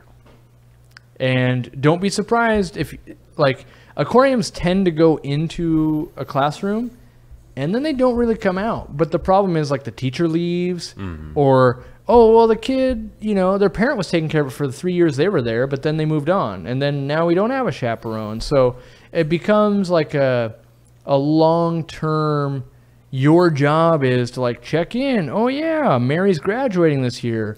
Great, before they graduate, let's line up the next person that wants to do that so you can teach them all the tips and tricks, and it's a seamless transition. So your job almost becomes the role of facilitator, which is very different because people are like, I just want to set up tanks, man. Like, interact with the kids, it's going to be super cool. But it takes that, what do I want to call it? Like, I was going to say janitorial. It's not janitorial, like secretarial position of like, yeah, I just kind of take in questions and forward them to the right people, put people in contact. Like, that's the big role, but it's not a glamorous role. It's a second job. Yeah. So. Yeah, I wouldn't recommend it, you know, being a guy who, a little backstory on this guy right here. My dad was a custodian, he's a janitor. Yeah. For schools. And a lot of people tried to do those projects, and a lot of people failed at it. And that's where my turtles came from when I was a kid. So did they fail in the setting Even the up? turtle tanks. Did they fail in the... They couldn't. So it's the maintaining. They couldn't even maintain turtle tanks. Yeah. You know, and by the way, I would recommend that if you do a Tanks for School program, I would remember that there are large periods of time that no one is in those buildings. So you better have a plan for summer vacation.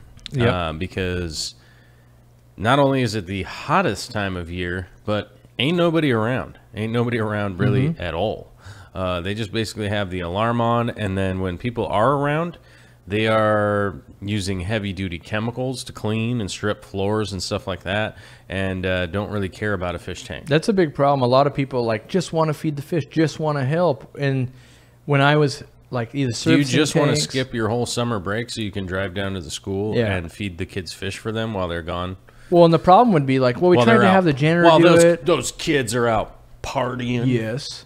Those kids. The janitor fed them, and then they just needed to move the tank from one side to the other so they could wax the floor, and then someone needed to get rid of their fish, so they just, you know, oh, yeah, room 206 has an aquarium. They dropped in 3 African cichlids, and it's been a bloodbath. Like, that stuff's always going on, so that's kind of why you need that whole point of contact role, and it's...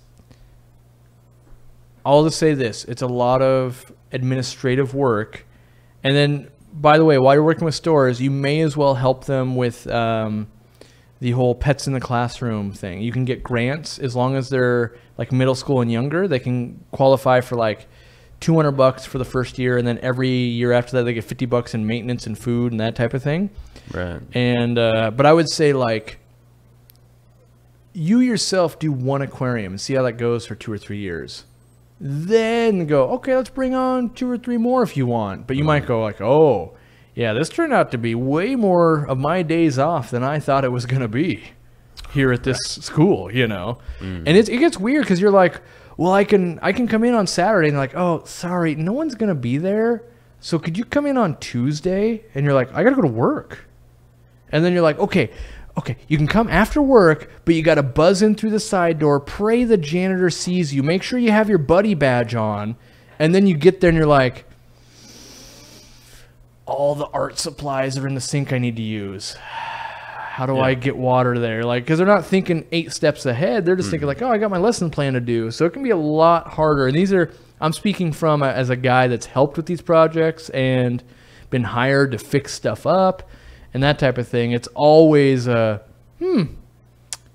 hadn't thought about that. Yeah, it's kind of weird. It's a little weird. Definitely multiple times I've shown up like, oh, that sink doesn't work. Why? All the pencils are down it. Like the kids fed all the pencils. Like, oh, so there's no water in this room at all. I don't.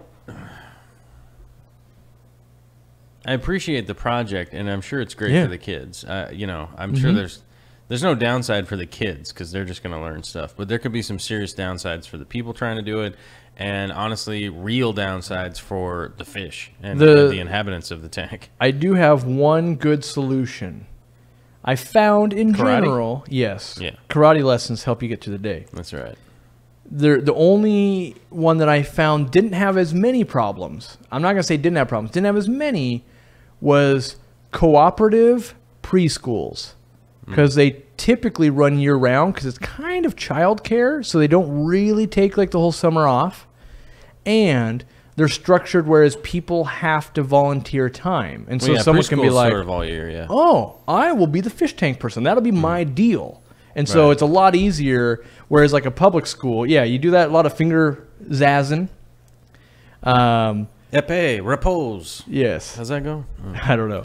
But you end up like at a public school, you could ask a room full of parents and they're like, yeah, not me. But at like those co-op schools, they're basically like, oh, we all gotta have a job. Yeah, I'll take the aquarium on. Sure, Right. for this year. I got that. And so it worked out better than the public school system that, at least from the cases I worked with. So, Oh, who's asking care for a plakat beta? I totally forgot about plakat betas. I love them. And you reminded me. Thanks, guys. It's hot in here. rub my nose. I think my brain's melting. I ate some candy and to catch up. Lisa Jobs with the $7.77 super chat says, Oh, says Joel, you's getting hot yeah. and stinky. I'm not stinky. I've washed. I wear deodorant. Not since it's been hot. I'm not like sweaty or anything. That's what you think. Yeah, because I inhabit my own body. You can't. What's that? But can your chair do this? But can your chair? This will be the rest of the show. All right, guys, we're gonna nap it out. It's hot in here. We just gotta nap it out and take a nap. We'll be back later. Just hang on. It's all good.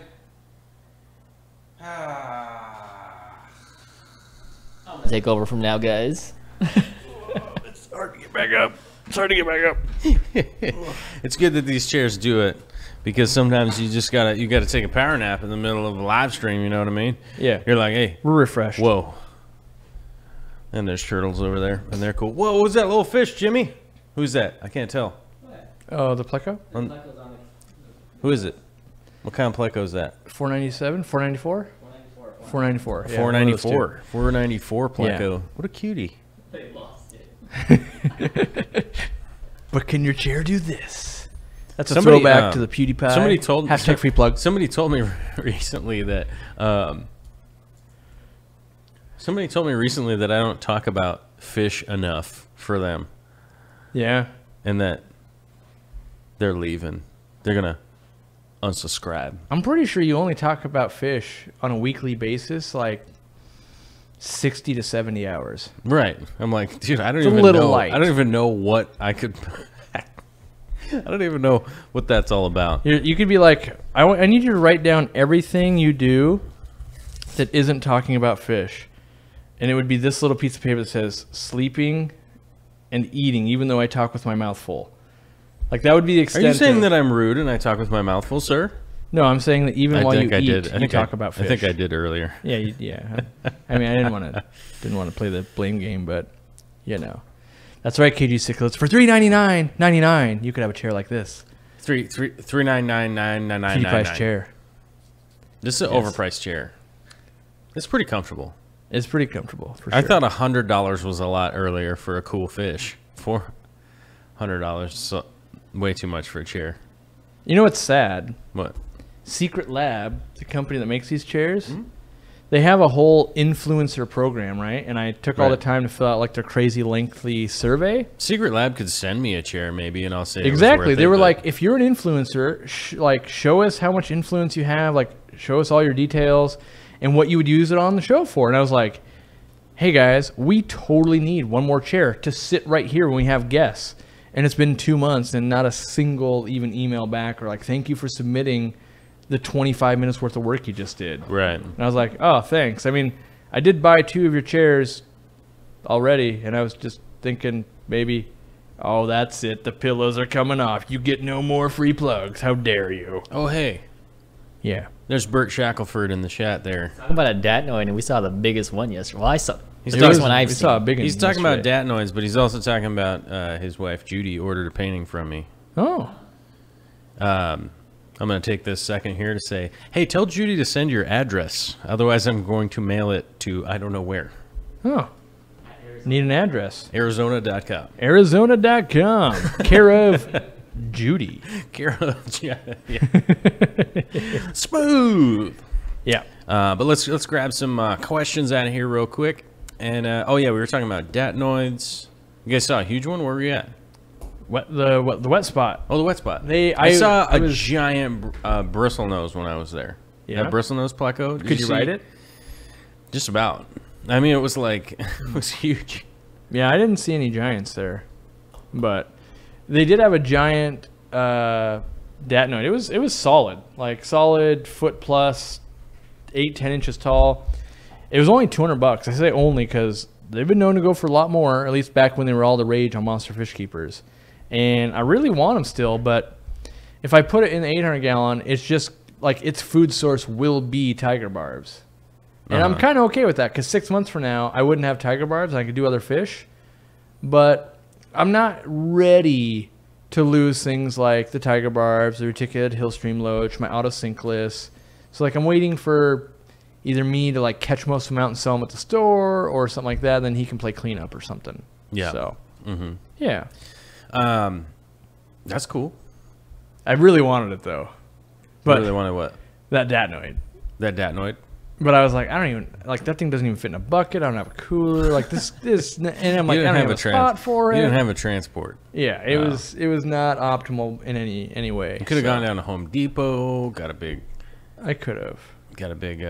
As it was, we didn't get home till 9 p.m. Could've And got if, a big if I'm dealy adding bobber. stuff onto that trip, we left at 8:40, got back at 9. That's gonna be too long. Awesome. I'm waiting for the day that you have me go do that trip. You want to come with me? You want to party? Yeah, let's go. I'll bring you with me next Let's time. go down. All right, guys, we're out of here. We got to go to Oregon. I don't need to go right now. Oh, We'll go next time. I don't know. We got to go. Yeah. Oh, I was saying when I was saying somebody was saying I don't talk about fish enough. Yeah. Mr. Movie Man says I wrote that, and then I thought maybe I should rebrand my channel to I don't ever talk about fish at youtube.com/user. Yeah. Would it only eat when it's hungry? Oh, look at the snail emoji.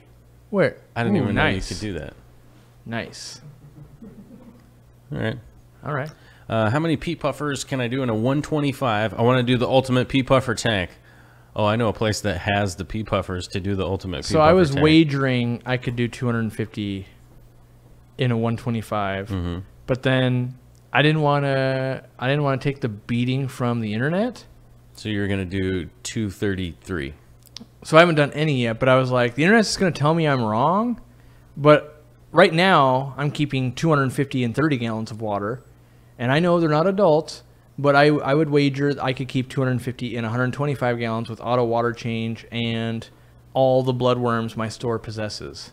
Like, I think I could do it. But then it's an exercise in let me prove the internet wrong instead of let me do it because I think it's awesome. So once I decide, I'm like, wait, I'm just doing this to prove something. Hold on, I better be doing it because I want to do it, not to prove something. And so that's why I haven't brought any home yet. I'm like, I think I'm just trying to tell people they're wrong, and that's the wrong reason to keep an animal. Oh, I can't keep 6 giraffes? I'll show you. You know, just because I can do it didn't mean I should have. Right. Like, now I got 6 giraffes. Yeah, they are healthy, but... Oh, Glass Boxes has a great one there. Rename it to Corvus Mountain. Corvus Mountain? I like it. Montaigne. I said Joe Montaigne. I missed who it was, but somebody keeps asking in the chat, favorite thing to put in a 5-gallon that isn't a beta. Favorite inhabitant for a 5-gallon that isn't a beta. And I will say nothing really other than probably like cherry shrimp, something like that. I would put shrimps in there. I can enjoy the heck out of Maybe- a mystery snail. Maybe a mystery snails. I can enjoy it even in a bigger tank, but maybe like a mystery nerite snail colony that it wasn't scaped and then you could leave all their little. What if it was a brackish? They could leave all their little spots all over the place. What if we start a whole new subculture of brackish 5-gallon tanks? Brackish nanos? Branos. Bronos. That just have snails in them? Like, I don't know what it would have. oh yeah, my nerites. We just keep pushing it to the limit. My nerites are zebras. Oh I yeah. got a horned Mine nerite. are horned. I brought a hermit crab down to 0.018, bro. Whoa. Whoa! Somebody just broke the super chat button. It's purple. Someone got our attention named Cody. It's Alinsky. purple and pink. All right, Cody, you've got our attention, sir. Love the channel. You At gonna say it all $50, you slow? get the voice. You say it also? Love the channel. Love the channel. Oh, here we go. Brought to you by Cody Elniski. I have 125-gallon fresh water with 3 AquaClear 110s and 2 AquaClear power heads. I want to take the power heads out and add an FX6 and keep the AquaClear 110s. Can I double up the sponges in the AC 110s once I add the FX6? This is actually a really smart question. Yeah. I mean, you already answered the question, but this is a really smart question. Yeah, you're And right on the right I'm line. actually I can answer this pretty easily. Yeah. The AquaClear 110s are, as a matter of fact, going to be your best option for polishing the water. So, you know, as if people have watched my channel over the years, you guys notice I get the blue rolls. Getting them blue rolls. Of filter polish pad, and then I just cut them down into the size that You I need 'em. You converted me. And the Puro AquaClears, clean. the AquaClears, I actually used those in the AquaClears initially Nice. as my little polish, and I would just make them into little dealy bobs, and then as soon as it would cycle for like 2 hours, I would just pull it out, throw it away, Yeah. and then just go, yep, there we go, water column clear. Done be polished. Yeah. But yeah, this is exactly the way you'd want to go with the FX6. You can actually just completely fill that up with biological material, and then use the filter sponges in the AquaClear 110s and get it really polished all the time and maintain that flow, which sounds like that's what you're going for, to have a lot of water movement in there. I don't know what the inhabitants are, but it sounds like you've got a lot of water flow in there for some reason, and you want to keep it. So yeah, I think that'd be a great way to go, and the FX6 will definitely replace 2 power heads for sure. It's the same reason, like on my 800-gallon tank, I still had slots cut in the top to put AquaClear 110s. I like them for water polishing that much. Yeah, they're awesome. So the other little tip I would give you is, if you don't already, get intake sponges on all the hang-on backs and the FX6. And then I personally fill my FX6s usually with bio balls, so they don't collect any debris. I never have to break into them, like maybe once a year or two. But that intake sponge gets the majority of the gunk, and then I'm fine polishing on the hang-on backs. So I service the hang-on backs often, but that canister, because it doesn't have any fine media in it, it all goes through it and gets caught in the hang-on backs with some fine floss. It's the best way I have to manage that. Now, my plan went a little bit awry when it turns out that 4 billion fish go 4 billion poops. And so, like, I'd have to flop, like, I'm already using like 8 feet of floss a week, and it's still, it keeps it cleaner, but not poop free. Like, it's still cloudy. So we got to upgrade. I'm thinking 32 socks, bro. When we build that little mini pond, 32 socks, 50 micron, be there. Pretty much. So yeah, but I think that's a good alternative, and yeah, I think you know, that was a well-written question with what you think is the answer. Allowed us to reaffirm and then give our thoughts and give any little handy tidbits. You're just saying that because it's a $50 super chat. It actually is well written, but yeah. Well, so I think it's one of those things that because it's $50 is because it's that, and here's why. You only get that many characters when you pay $50. Otherwise, you got to try and cram it into whatever small characters. Oh, with and like RFT and stuff like that? Yeah, exactly. Yeah. So, yeah. Because I bet you he could have. I bet you he wanted to write out AC Aqua Clear 110s, but I bet you ran out of characters. So he probably had to backspace it all out, shorten it all up. Like, yeah, maybe. I wish they would let us. I wish they would let us set that at the channel level. Like, do you think it'd be nice if you're like, oh yeah, at $5 you can have 500 characters. At $10 you can have 2,000 characters. Like, let people write. But I guess you could be like, oh god, here's a full-on report. It's 7,000 characters, and you're like, let me read the 6 paragraphs. Yeah, you could. I don't know. Short story. I don't know. You're the one that I've only ever seen. How many characters did you have when it was $4.95? I don't know. I never. I think I did a one-liner or like a one sentence. Like, you know? yeah, bud. Yeah. Heyo. Heyo. I really occupied this space real good. Yeah. So didn't realize that the super chat would never go away. Yeah. To the limit. The timer never even went down on it. It was just full the whole time. Like, oh, it's not gonna move. Okay. Cody says, "Thanks, guys. Super helpful. Glad to help, Cody." And do you want to read this one? It's got your magic number. It's got my magic. It's got my magic number on it. You want to take in the magic? Close your eyes. Take this in. All right. It's coming at me. It's got not only this is my favorite number. It's got the chicken avatar. Yeah. And it's from Chicken Lips 2. Chicken Lips 2. Jimmy. Yeah. Chicken Lips 2. Number 2. Super chat for $5.55. The magical number. I'm closing my eyes. It reads, napping during the show? Typical Skipper and little buddy move. LOL, Corey. Showed up late. Did you get any Scoot and Fruity Puffers yesterday? Somebody's just whoever Chicken Lips 2 is like totally pays attention. Yeah. Engaged. Definitely. Locked and loaded. Yeah. I enjoy it.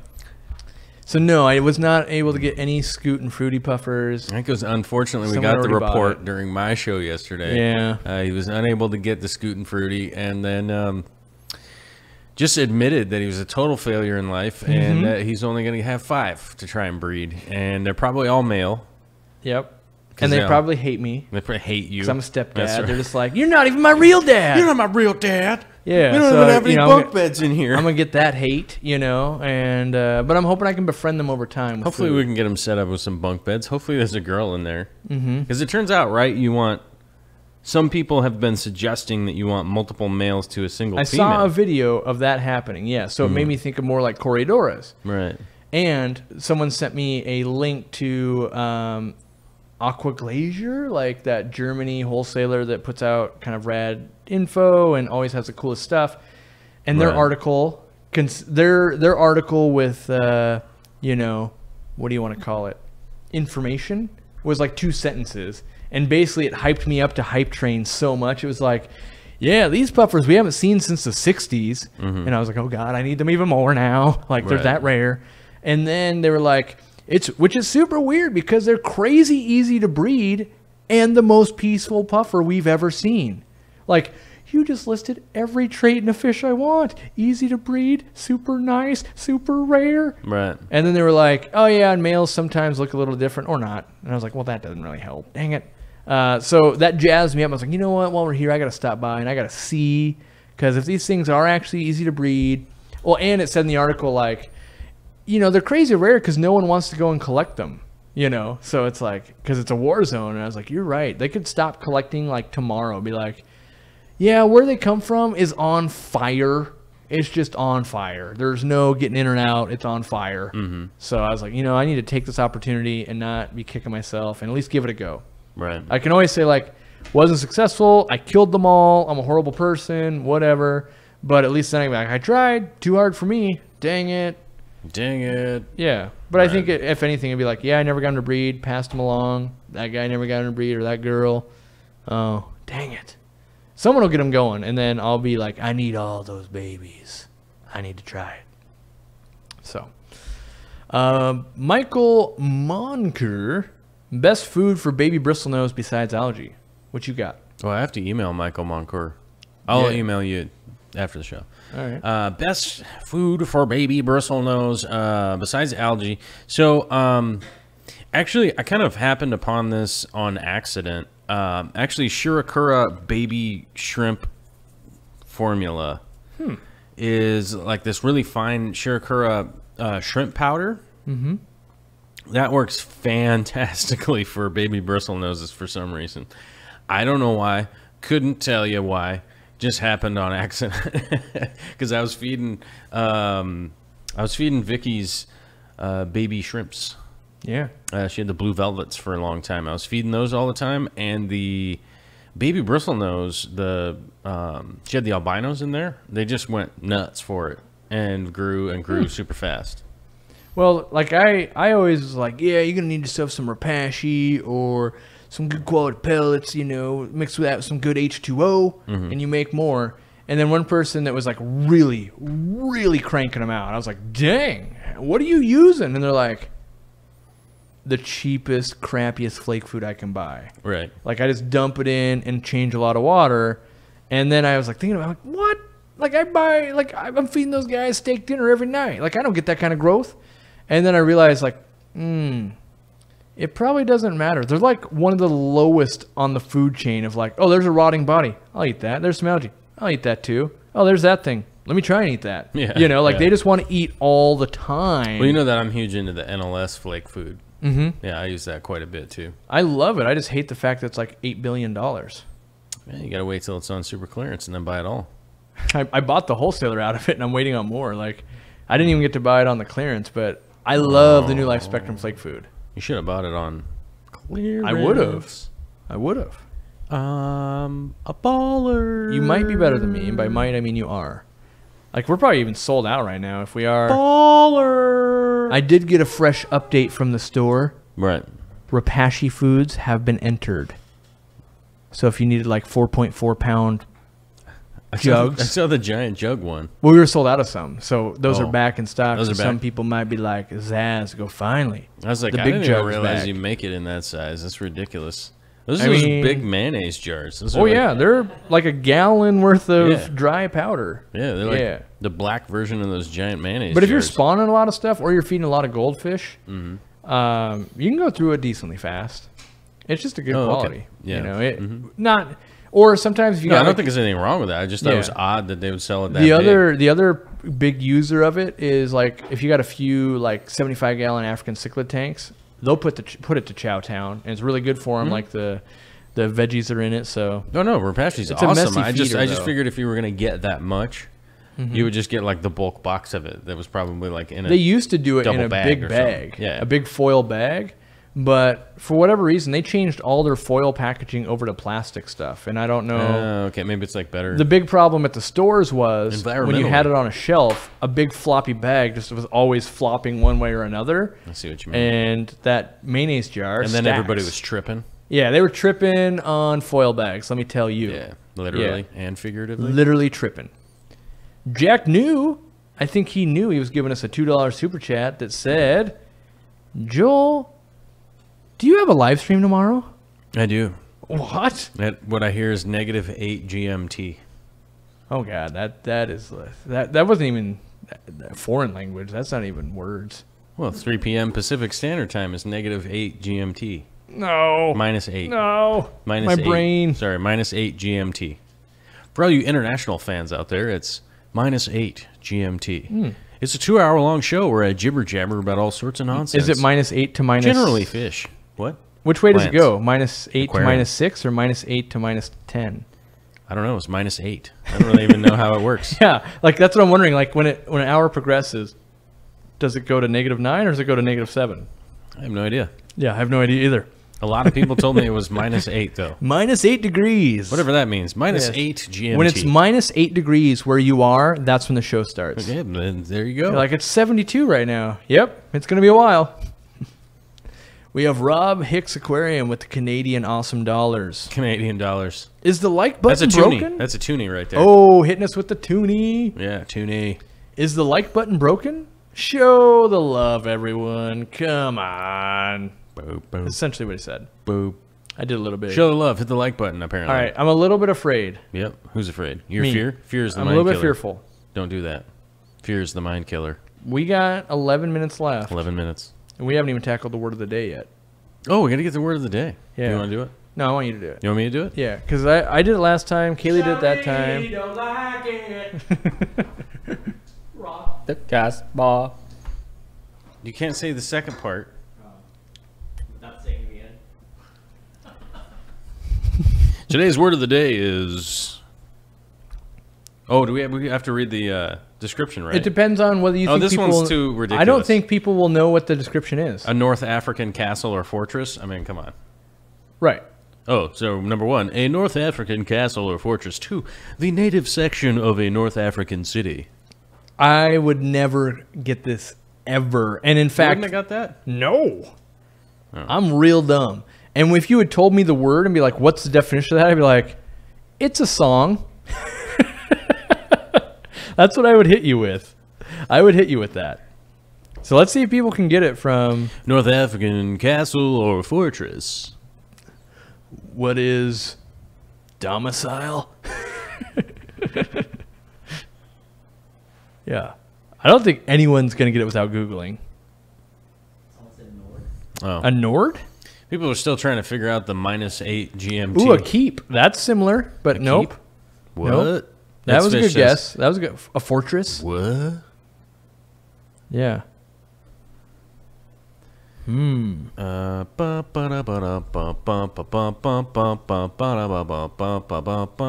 someone got it. Oh, somebody's tripping in the chat. Oh, boring. Let's see. Oh, there it is. Trevor got it. Trevor Gillingham. Yep. Trevor Gillingham. DK's Fish Hooks, Aqua Team Racing. That was actually pretty close. That was a good one. Which one? Glass Boxes. That's a great guess. It's Yep. fish for sure. Lumpy Dog. What is Gumpy? What is What is Gumpy? Winning. What is Gumpy? 2 points to Lumpy Dog for paying attention earlier. That's paying attention throughout the whole show. I like that. Let's see here. Yeah. What's that? Yep. Yeah. Mm-hmm. Totally got it. Who was it? It was Trevor. Trevor was the first person. Trevor was the first. Casbah. Casbah is today's word Could you use of the that day. in a sentence for me? I can use that in a sentence. Okay, here we go.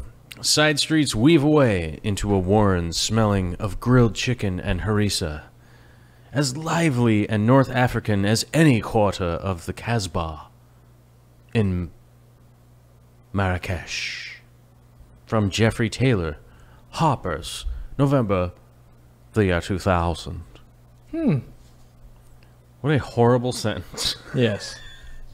Let's see. We'll go to the back here. We'll check out what the did you know part. Did you know?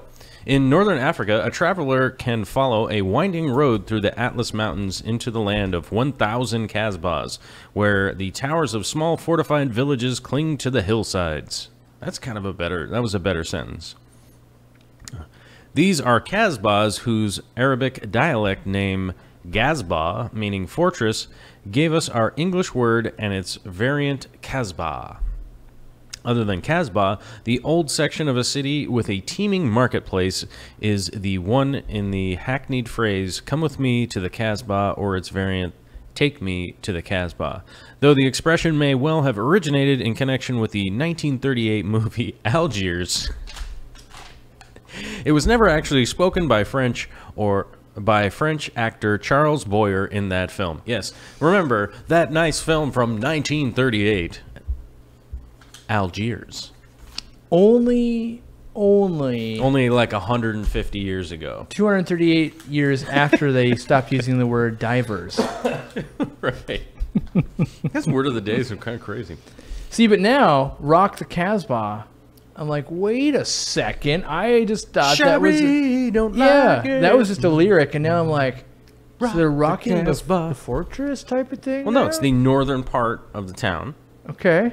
Like, it's it's the a northern place. part of the town that typically has a marketplace in it. So it's like where all like the bars and the action and all that kind of good stuff, people selling stuff and whatnot. I got that. Cool. Yeah, see now I feel edumacated. You gotta be. Yeah. So we got like 5 minutes left, guys. That's But right. Dr. Guy hitting us with the $5.07. Whoa. Fill in the tank. 125, nothing inside yet. Each pick your substrate, fish, and plants. How many substrates am I supposed to pick? How many fish am I supposed to pick? How many plants am I supposed to pick? I can't take it anymore. Substrate is not plural. All But substrate in itself is almost a plural world. right. Word? Plurality. I mean, it's super easy. I have a 150, and you can just look at it, and that's what I would put in it. I would use. I'm going first. Oh, fine. You're gonna go first. Yeah. Tough guy. I'm going to use the Aquarium Co-op Super Sand, aka Cemex Sand, aka I don't know. It's kind of just pre-washed, cool-looking sand that's coarse that I like. I would use that because that's my favorite substrate. And then I would, for plants, I would bring it to Anubius Town and Cryptocorn Town. So lots of crypts in the sand, lots of Anubius up on wood or rock. I'm not sure which I would go yet. And for fish, it doesn't say any hardscape. I'm tripping. Yeah. I'm tripping. I'm freaking out. your mind can't handle it. I want to set it up real bad right now. That's what I want to do. Yeah. Sorry. For my fish, That You nap. ready- That you ready nap's for kicking it? in. I'm excited. you ready now. for it? Should go live. Are we live? Is this real life right now? I don't know.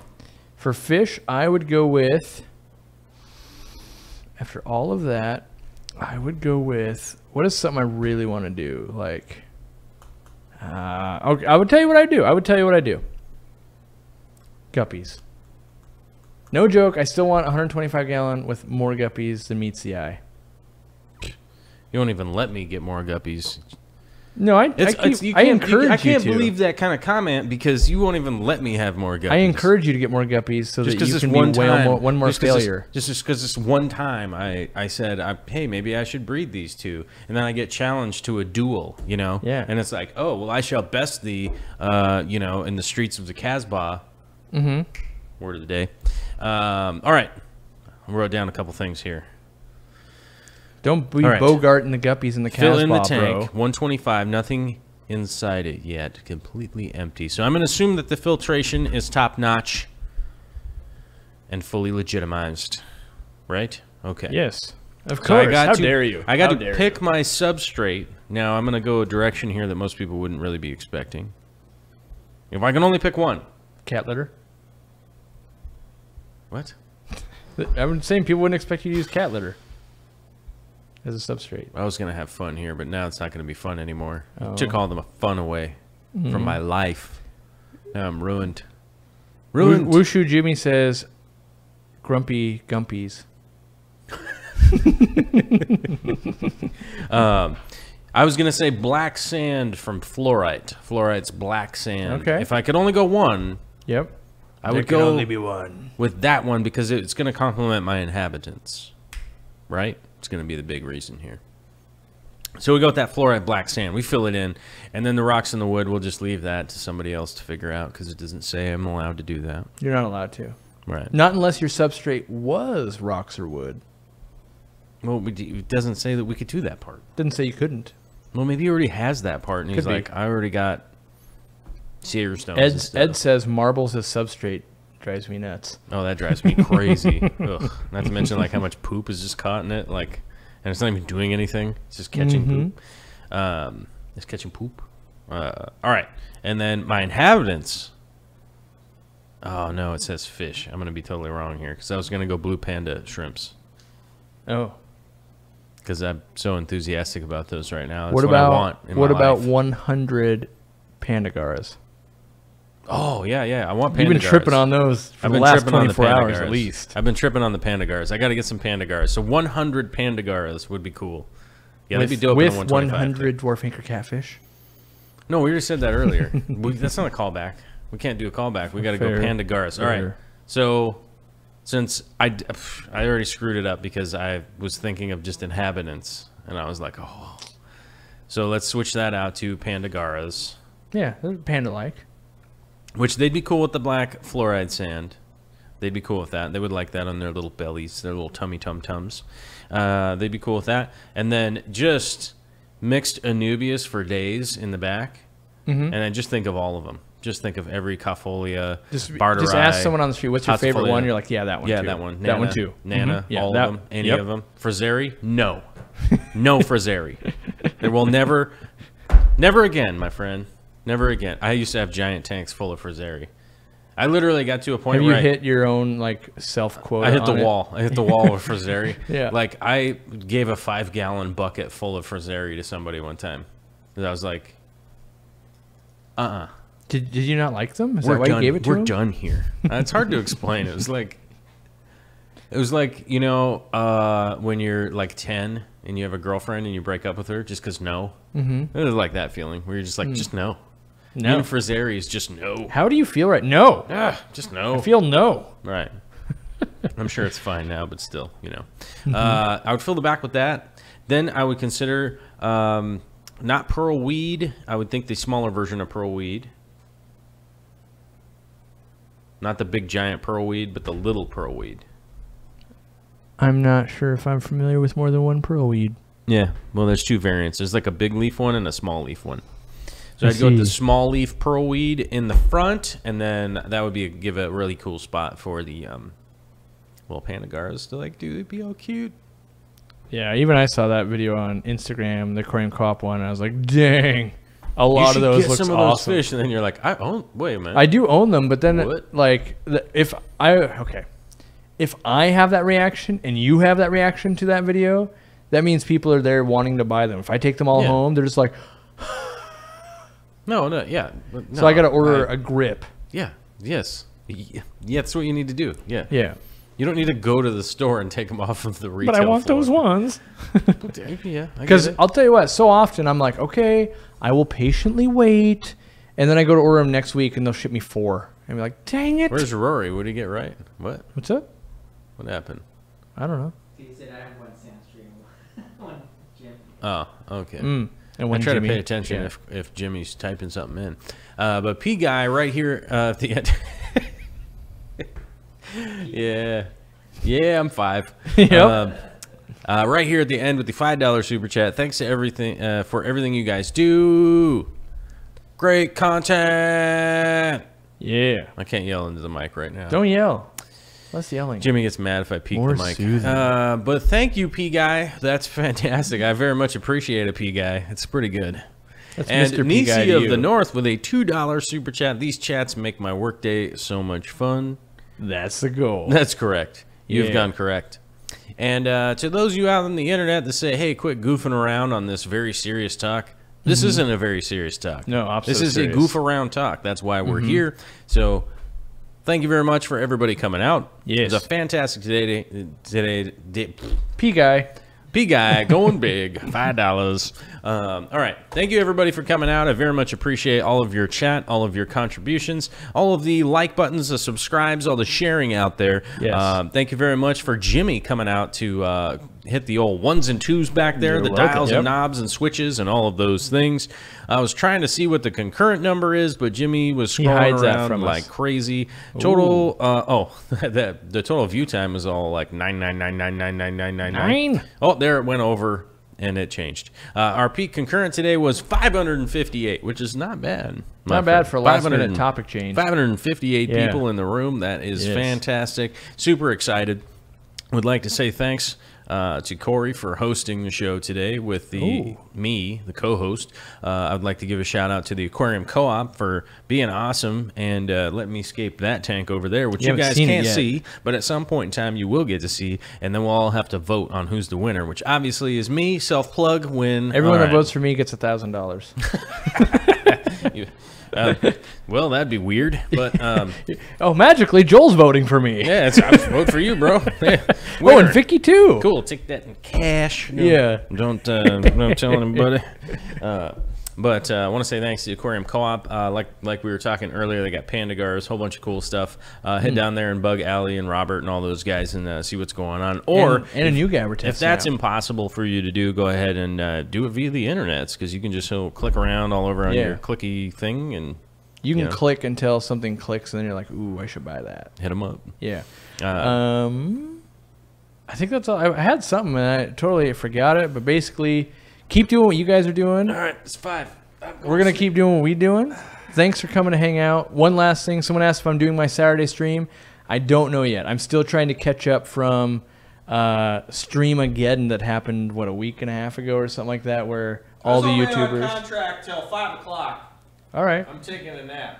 Yeah, his pay cuts at 5, so it's he actually doesn't get paid, so it's a verbal contract of like, nothing. yeah, and I really get paid nothing at 5.